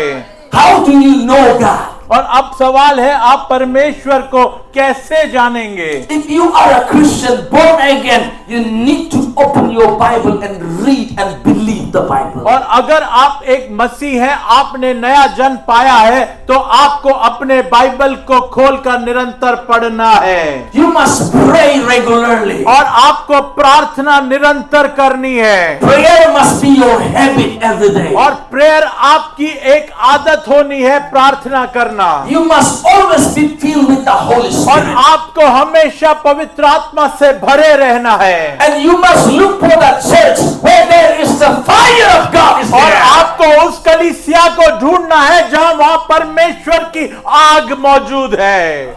If the fire is there with the man of God, stay close to the man of God. और अगर इस परमेश्वर के जन के पास परमेश्वर की आग है तो इस परमेश्वर के जन के करीब रहें। Only with the man of God who is filled with the fire of God can help you. और सिर्फ वही परमेश्वर का दास जो आग से भरा हुआ है वही आपकी मदद सहायता कर सकता है। I told my church members, if I do not have the fire of God, you can lead my church. और मैंने अपने कलीसिया के लोगों से बोल दिया कि अगर मेरे अंदर परमेश्वर की आग नहीं रहे तो मेरी कलीसिया को छोड़ के कहीं भी चले It's जाना। no use for me to run the church, do the service, if I do not have the fire of God in my my life. और अगर मेरे जीवन में अगर मेरे आग नहीं है परमेश्वर की, तो मेरे लिए कोई मतलब नहीं मैं परमेश्वर की सेवकाई करूं।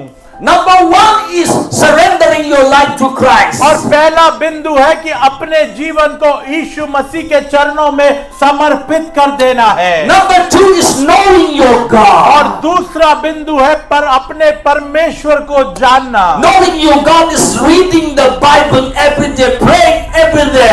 Be filled with the Holy Spirit and the fire of God. और परमेश्वर के वचन को जानने का मतलब है परमेश्वर के वचन बाइबल को पढ़ना, निरंतर प्रार्थना करना और परमेश्वर की आत्मा से भरे रहना। Hallelujah. Hallelujah.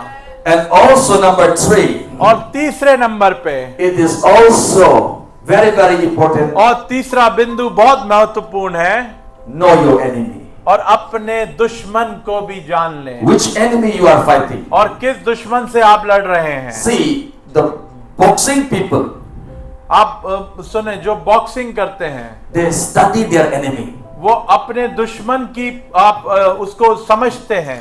Whether he is strong in the left side, और क्या वो उल्टे बाजू से मारता है, whether he is strong in the uppercut, क्या वो सीधे बाजू से मारता है। they study their opponents. वो अपने विरोधी को पढ़ते हैं, समझते हैं। You must study the weakness of your family, weakness of your life.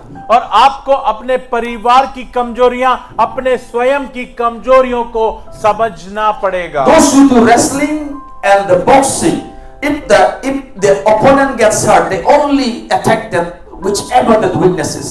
और आपको एक बात समझनी होगी, जो कुश्ती लड़ते हैं, बॉक्सिंग करते हैं, अगर उनका विरोधी घायल हो जाता है तो वो उसी जगह पर जहां घाव होता है बार बार मारते हैं। If they can hurt the leg, right leg, they will hurt that leg again and again. और अगर वो अब उसके सीधे पांव को मार सकते हैं तो बार बार उसी पांव को मारते रहेंगे। The enemy will attack that leg again and again until that person give up. और वो उसी पैर पे निरंतर उसका शत्रु मारता रहेगा जब तक वो गिर ना जाए। And you must know your enemy, study your enemy. तो इसलिए मैं आपसे कहना चाहता हूं, आपके अपने दुश्मन को पहचानना और समझना बहुत आवश्यक है। How your enemy is coming? Was it a witchcraft? Or was it a spiritual attack? What kind of a spiritual attack is there in your personal life? Is while you are having a sickness that cannot be cured, is it the curse that are coming from my forefathers? Or somebody sending the witchcraft? You must understand, you must know your enemy. और आपको एक बात समझनी पड़ेगी, आपको अपने दुश्मन को पहचानना पड़ेगा कि ये जो भी मुझ पे आत्मिक अटैक हो रहे हैं, क्या वो जादू टोने से आ रहे हैं, क्या किसी दुष्टात्मा की ओर से आ रहे हैं, कहां से आ रहे हैं, उस बात को आपको पहचानना पड़ेगा। And why there is pain and attack in my body, and you have to study where is your weaknesses also. और आपको एक बात समझनी पड़ेगी कि क्यों मेरे शरीर में कमजोरी मौजूद है। When you know your enemy and when you know yourself where you are weak in that area, that time God can help you. और आप जब अपने दुश्मन को समझ लेंगे और आप अपने जीवन में, अपने शरीर में कहां पर कमजोर हैं, तब ही परमेश्वर आपको मदद करेगा। It's not only that knowing your enemy, you have to know yourself also. तो यहाँ पे दो चीजें हैं, पहला अपने दुश्मन को समझना और दूसरा अपनी कमजोरियों को समझना। So if you are struggling again and again with pornography or some sexual sin, और अगर आप व्यभिचार में या पॉर्न या गंदी चित्र देखना, गंदी वीडियो देखने को लेके आप संघर्षशील हैं, so why are you struggling? You have to know your weakness. तो आप क्यों संघर्ष कर रहे हैं? आप अपनी कमजोरी को समझें, वो आपकी कमजोरी है। So when you study and when you know your weakness, that God can help you in that area. और जब आप अपने उस पर अध्ययन करते हैं, अपनी कमजोरी को, और अपनी कमजोरी को पहचान लेते हैं, फिर परमेश्वर आपकी मदद कर सकते हैं। And number 4, और चौथे नंबर पर learn the combat, learn the warfare tactics, how to do the war. और आपको सीखना है कि कैसे आपको अखाड़े में लड़ाई करनी है। Nobody will be appointed as an Indian army without training. और कोई भी इंडियन आर्मी में बिना प्रशिक्षण के भर्ती नहीं होता। You must be trained in the spiritual warfare. और आपको आत्मिक युद्ध में सक्षम होना You पड़ेगा must be well trained in the scripture. और आपको वचन में सामर्थी बनना पड़ेगा। Nobody in the army will be appointed as an army without training. और बिना प्रशिक्षण के आर्मी में, सेना में किसी को भी ऐसे ही भर्ती नहीं कर लिया जाएगा। Hallelujah. Hallelujah. We have to know what kind of an enemy we are fighting. और हमें ये समझना पड़ेगा कि किस प्रकार के दुश्मन से हम युद्ध लड़ रहे हैं। See, we see your battle. You must know your battle. और आपको अपने युद्ध को समझना पड़ेगा। When you come into Christ, जब आप मसीह में आ जाते हैं, we have 4 battles to fight. और फिर उसके बाद हमको 4 लड़ाइयां लड़नी है। The Bible said we are fighting against the world. और परमेश्वर का वचन कहता है कि हम संसार के विरोध में लड़ रहे हैं। The world is also a system that we are fighting with. और आपको एक बात समझना पड़ेगा कि संसार भी एक ऐसी जगह है जिससे हम लड़ रहे हैं। The Bible said in the 1 John chapter 2 verse 16. और पहला यूहन्ना 2:16 में परमेश्वर का वचन बताता है। If you read from verse 15, 16 and 17, if we read the complete portion, you will understand what it's talking about. It's talking about the lust of the eyes and the lust of the flesh and the pride of life. और पहला यूहन्ना 2:16 आप note कर सकते हैं, क्योंकि जो कुछ संसार में है अर्थात शरीर की अभिलाषा और आंखों की अभिलाषा और जीविका का घमंड, वो पिता की ओर से नहीं परंतु संसार ही की ओर से है। So these three things, the desires are not from God. It's from the world that our world is offering these 3 desires to you. तो आपको ये ध्यान से समझना पड़ेगा, पहला यूहन्ना 2:16 कि ये तीनों अभिलाषाएं परमेश्वर पिता की ओर से नहीं, ये संसार की ओर से आपकी ओर आती हैं। Our first enemy is the world. और पहला हमारा शत्रु कौन है? संसार। We have to know our enemy. और हमें अपने शत्रु को पहचानना है। And the number 2, our enemy is the devil himself. और दूसरा कौन है? शैतान। So we are fighting this battle against our enemy, the devil. और हम ये लड़ाई किससे लड़ रहे हैं? शैतान से।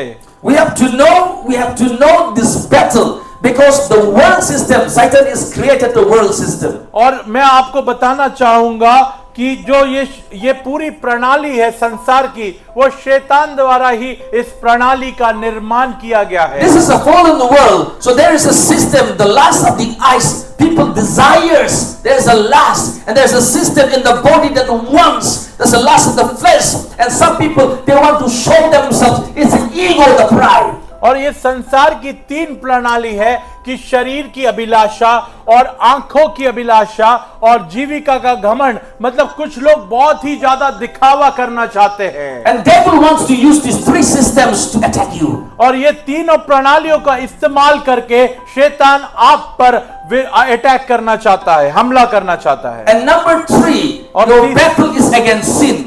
और तीसरी लड़ाई आपकी पाप के साथ है। So if you're struggling with particular sin, अगर आप किसी प्रकार के पाप से लड़ रहे हैं, you must know every penalty of sin has been paid on the cross. और आपको तब उस पाप के जो भी पाप की कर्जा, पाप का वो चुकाना था, वो क्रूस पर चुका दिया गया।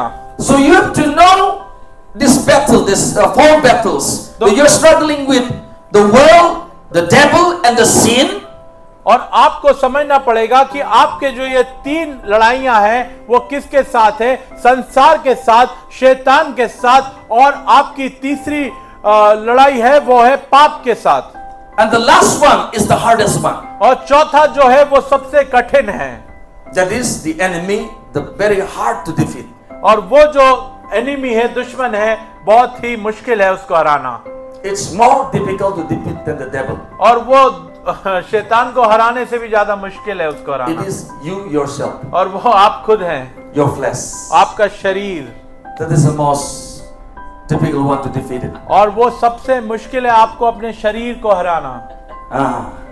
That's more dangerous than the devil. और ये शैतान से भी ज्यादा खतरनाक है। So the flesh need to be surrendered before God. तो आपको अपने शरीर को, अपने मांस को समर्पित करना है। When you walk in the Holy Spirit, it's easy to defeat devil. But when you are so much used by God and anointing is so much there, sometimes the pride can also attack you. Oh, I'm used by God. At the same time, flesh will be exalted. और आपको पता है क्या होता है जब आप शरीर में चलते हैं तब तो ठीक है, पर बहुत बार जब परमेश्वर आपको इस्तेमाल करता है तो घमंड आ जाता है आपके अंदर। Even Paul the apostle, he said, I subdue my body. और प्रेरित पौलुस ने भी कहा कि मैं अपने शरीर को अधीनता में लाता हूं, I bring it under subjection. और मैं उसको अधीनता में लाता हूं अपने शरीर को। प्रेरित पौलुस ने कहा I control my body. और मैं अपने शरीर को नियंत्रण में लाता That हूं, what I preach that I may not myself be disqualified. और ऐसा ना हो मैं औरों को सिखाकर खुद दोषी ठहरूं। We must understand our flesh. और हमें अपने शरीर को समझना पड़ेगा। This devil wants to use this flesh. और शैतान इस शरीर का इस्तेमाल करना चाहता है। Don't just ignore your flesh. और अपने शरीर को ऐसे ही ना छोड़ दें। We must discipline and control this flesh. और हमें अपने शरीर को नियंत्रण में और सिखाना पड़ेगा।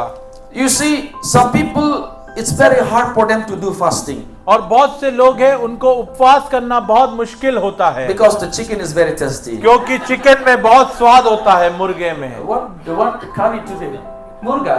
और Today is chicken. और आज रात में आप सबको मुर्गा मिलने वाला है। Because our flesh always desires for taste. और हमारा जो शरीर है हमेशा स्वाद वाली चीजें खाना चाहता है। When you start doing fasting, always the food is tasty and smelling good. और जब भी आप उपवास चालू करते हैं बहुत ही अच्छा खाना आपके घर में बनने लगता है और अच्छी खुशबू भी आने लगती है। Sometimes, you know, as a husband, you may be doing fasting, but without my knowledge, my wife will bring the mutton or chicken, and she will start cooking some, and then suddenly the smell is so sweet, the aroma is filled with the room. और बहुत बार होता होगा एक पति के नाते आप उपवास करते होंगे और आपकी पत्नी मटन या चिकन लाके बना देती होगी और पूरे घर में अच्छी खुशबू आने लगती होगी। You see, the flesh is very hard to control and rule and master. तो आपको समझना पड़ेगा इस शरीर को नियंत्रण में लाके इस पर रूल करना, इस पे राज करना थोड़ा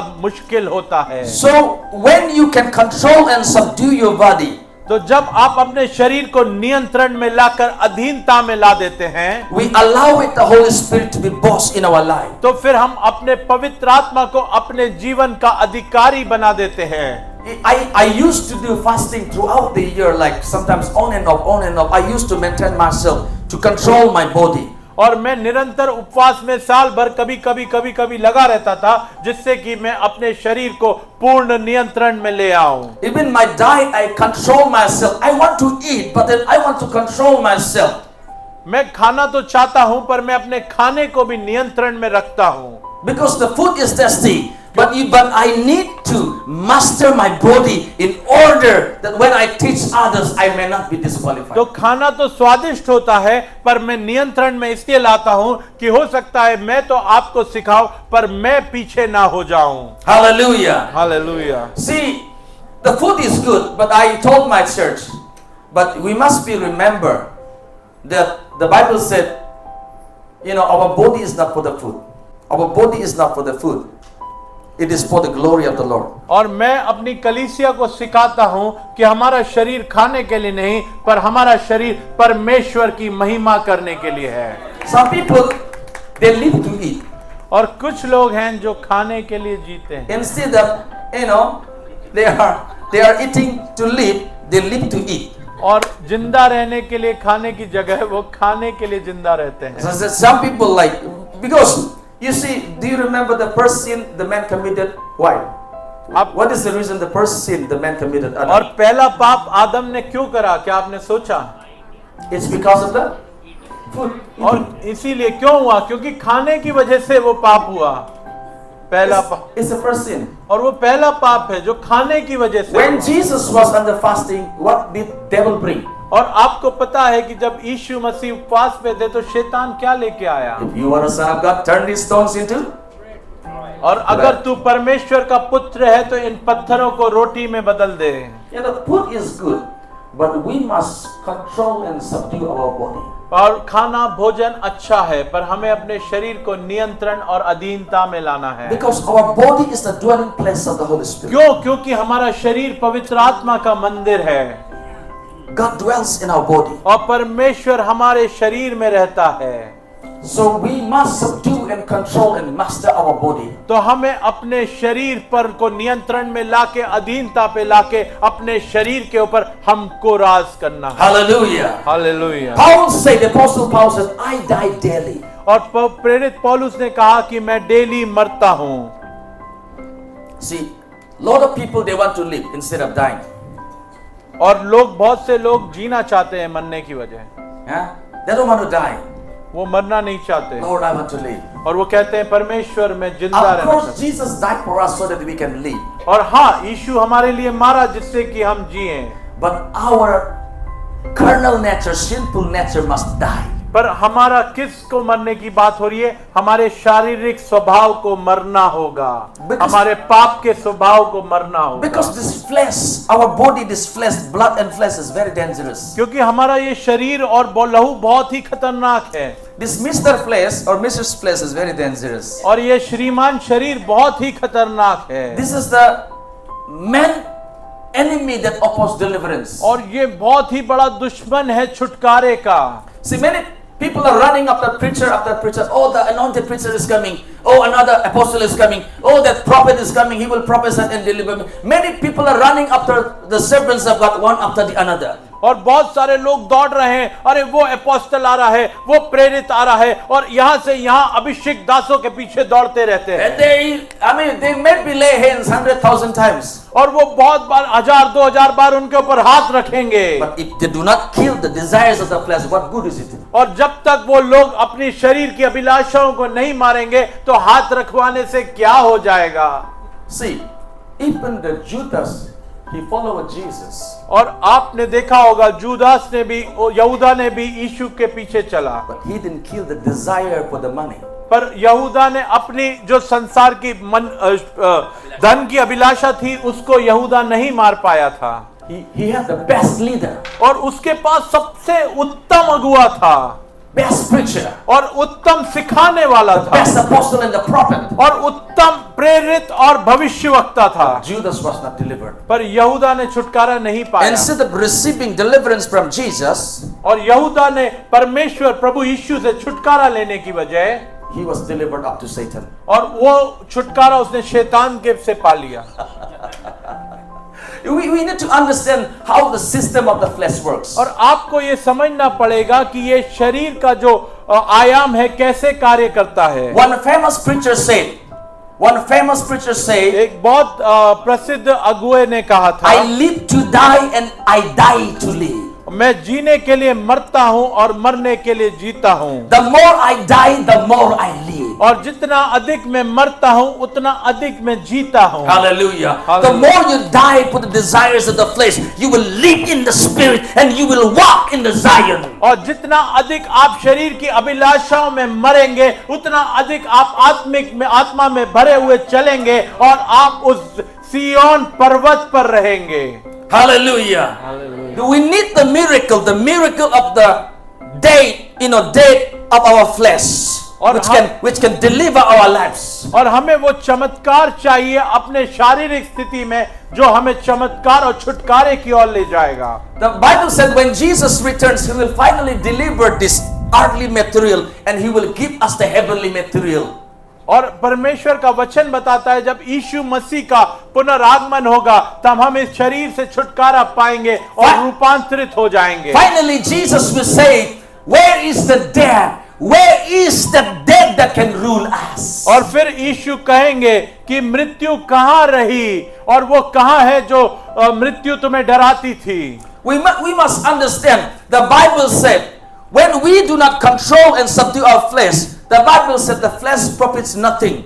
और परमेश्वर का वचन बताता है कि जब हम अपने शरीर को नियंत्रण नहीं करते हैं और शरीर से हमें कोई लाभ नहीं होता है। The flesh profits nothing. और इस शरीर से कोई लाभ नहीं होता है। You see, many people, they said, oh, my body having a pain, I have sickness and something is moving. They say it's a physical sickness. They thought it's a physical sickness. और बहुत से लोग कहते हैं मेरे शरीर में दबाव है, दर्द है, और वो समझते हैं कि उनको कुछ शारीरिक बीमारी है। But your problem is not physical, it is the spiritual. और आपकी समस्या ये है कि वो शारीरिक समस्या नहीं है, वो आत्मिक समस्या है। ये समझना पड़ेगा आपको। It is only manifesting in the flesh. वो सिर्फ शरीर में प्रकट हो रही है। So that when God's Spirit works, और जब Bible says that our flesh will profit nothing. और परमेश्वर का वचन बताता है कि हमारे मांस से हमें कोई लाभ नहीं है। John chapter 6 verse 63. और यूहन्ना का 6 का 63 पढ़ेंगे। Bible said the flesh profits nothing. और परमेश्वर का वचन बताता है कि आत्मा तो जीवनदायक है, शरीर से कुछ लाभ It is the नहीं। Spirit who gives life. और आत्मा ही है जो जीवनदायक है। Hallelujah. यूहन्ना 6 का 63। It is the Spirit. Mike. It is the Spirit that gives life. और वो आत्मा है जो जीवनदायक है। And the flesh profits nothing. और शरीर से कुछ लाभ नहीं। Jesus said, the words that I speak unto you, Yeshu they are spirit and they are life. और यीशु ने कहा जो बातें मैंने तुमसे कही हैं वे आत्मा है और जीवन भी है। They are spirit and they are life. और वो आत्मा है और जीवन भी है। We must know how the enemy is operating and we must know how to walk in the Spirit. और आपको समझना पड़ेगा कि दुश्मन कैसे कार्यरत है और इसीलिए हमें आत्मा के चलन में चलना होगा। As long as you are alive in your flesh and walking in the flesh, there is a civil war going on. और आपको एक बात ध्यान से सुननी और समझनी पड़ेगी, जब तक आप शरीर में चल रहे हैं, शरीर की अभिलाषाओं में चल रहे हैं, एक युद्ध चलता ही रहेगा। Bible mention about the sin of the body. There is a constitution of the sin inside our body. और आपको एक समझना पड़ेगा, परमेश्वर का वचन बताता है कि पाप हमारे शरीर में मौजूद है। Our old nature, the sin which indwells in our lives. और हमारा पुराना स्वभाव हमारे शरीर में आज भी कहीं रहता है। Sin that is dwelling or the evil inside of us that is dwelling within us. और आज भी वो पाप कहीं ना कहीं छुप के अंदर रह रहा है। And if we are not surrendered our lives, तो sin will emerge and rule over us. और आपको एक बात समझना पड़ेगा, अगर हमने अपने शरीर को नियंत्रण में नहीं रखा तो ये पाप जो अंदर छुपा बैठा है उठकर हमारे ऊपर प्रभुता करने लगेगा। That's why the Bible said, when you are in Christ, there is no condemnation. और अब परमेश्वर का वचन कहता है कि जब तुम मसीह में हो तुम पर दंड की आज्ञा नहीं है। Because you are walking in the Spirit, you are not walking after the flesh. क्योंकि अब आप आत्मा में चल रहे हो पर आप शारीरिक दशा में नहीं चल रहे। The Romans chapter 8 it says, the law of the Spirit of life had made me free from the law of sin and death. और रोमियो 8वें अध्याय में बताता है कि आत्मा के व्यवस्था ने मुझे वो मृत्यु से छुड़ा लिया है। So there is a law in the world, the system in the world, the Bible mentions that is the law of sin and the law of death. और संसार की व्यवस्था में दो व्यवस्था है, वो है मृत्यु की और पाप की।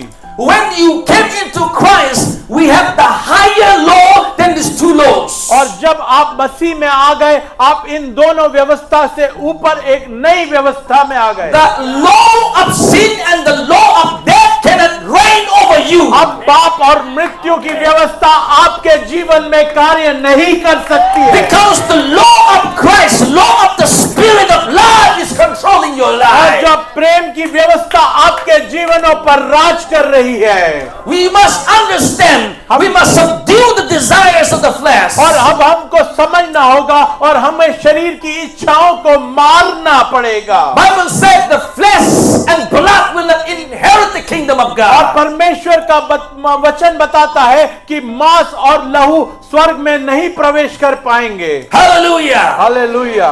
We must understand the root of the scripture that liberates us, that set us free. और हमें वचन के उस जड़ को पकड़ के समझना पड़ेगा जो हमें स्वतंत्रता की ओर ले जाएगा।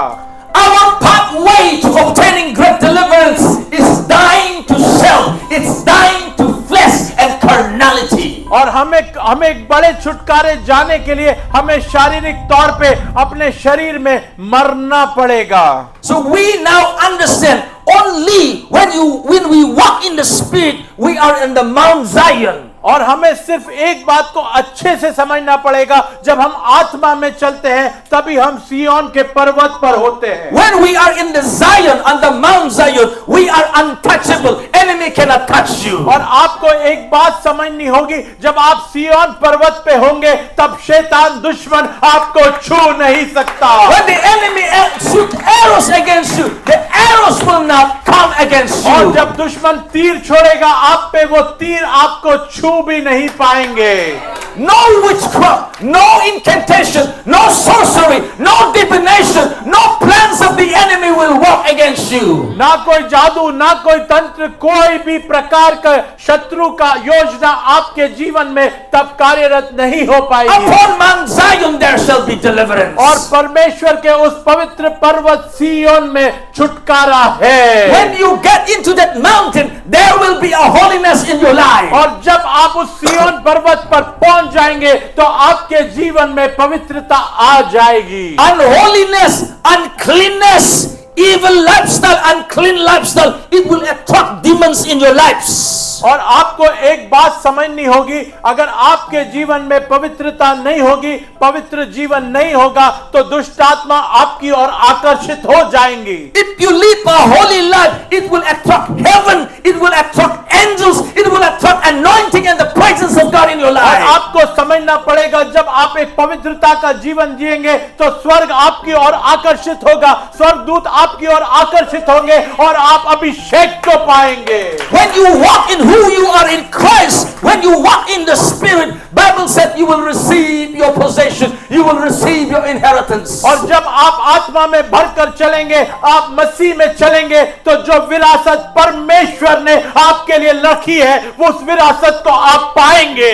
The Bible says that Jacob shall inherit the fire of God. The fire will be his possession, his portion. और याकूब परमेश्वर का वचन बताता है, याकूब उस आग की विरासत को पाएगा और वो उसकी विरासत होगी। The fire that will consume the enemy. और वो आग होगी जो उस दुश्मन को निगल लेगी। May God bless you. Let's all rise up. परमेश्वर आप सबको आशीष दे। आइए हम सब Everybody stand up, आप please. सबसे पहले आत्मिक भोजन को लेने जा रहे हैं। So this is a time that some people are continually receiving deliverance here. I saw some people are getting delivered again and again. It's like, suppose you are tied with 10 ropes. So the one rope has been broken, another 2 ropes, 3 ropes. Some may be continually receiving deliverance now, even tomorrow and Sunday. And when you leave this place, you will be completely delivered. और मैं कल से देख रहा हूं कुछ लोग निरंतर छुटकारा पा रहे हैं। हो सकता है आप 10 पत्थरों से बंधे हुए हैं, हो सकता है कल एक पत्थर टूटा और आज को एक टूटा, और हो सकता है समाप्त होने तक आप सब पूर्ण रूप से छुटकारा पा लें। Hallelujah. Hallelujah. When you are on the Mount Zion, जब आप परमेश्वर के उस पवित्र पर्वत सिय्योन पे होंगे, you will be a bulletproof. और आप बुलेट प्रूफ हो जाएंगे। You will be untouchable. और शैतान आपको छू नहीं सकता। फिर You will be surrounded with the fire of God. और परमेश्वर की आग आपको घेरे रहेगी। Let's all start praying and worshiping the Lord. और आइए हम सब मिलकर आराधना और प्रार्थना परमेश्वर की करेंगे। Let's thank God for this revelation. और परमेश्वर को इस आज के प्रकाशन के लिए धन्यवाद करेंगे। Everybody start praying, please. आइए सब मिलकर प्रार्थना करेंगे। And we will worship the Lord.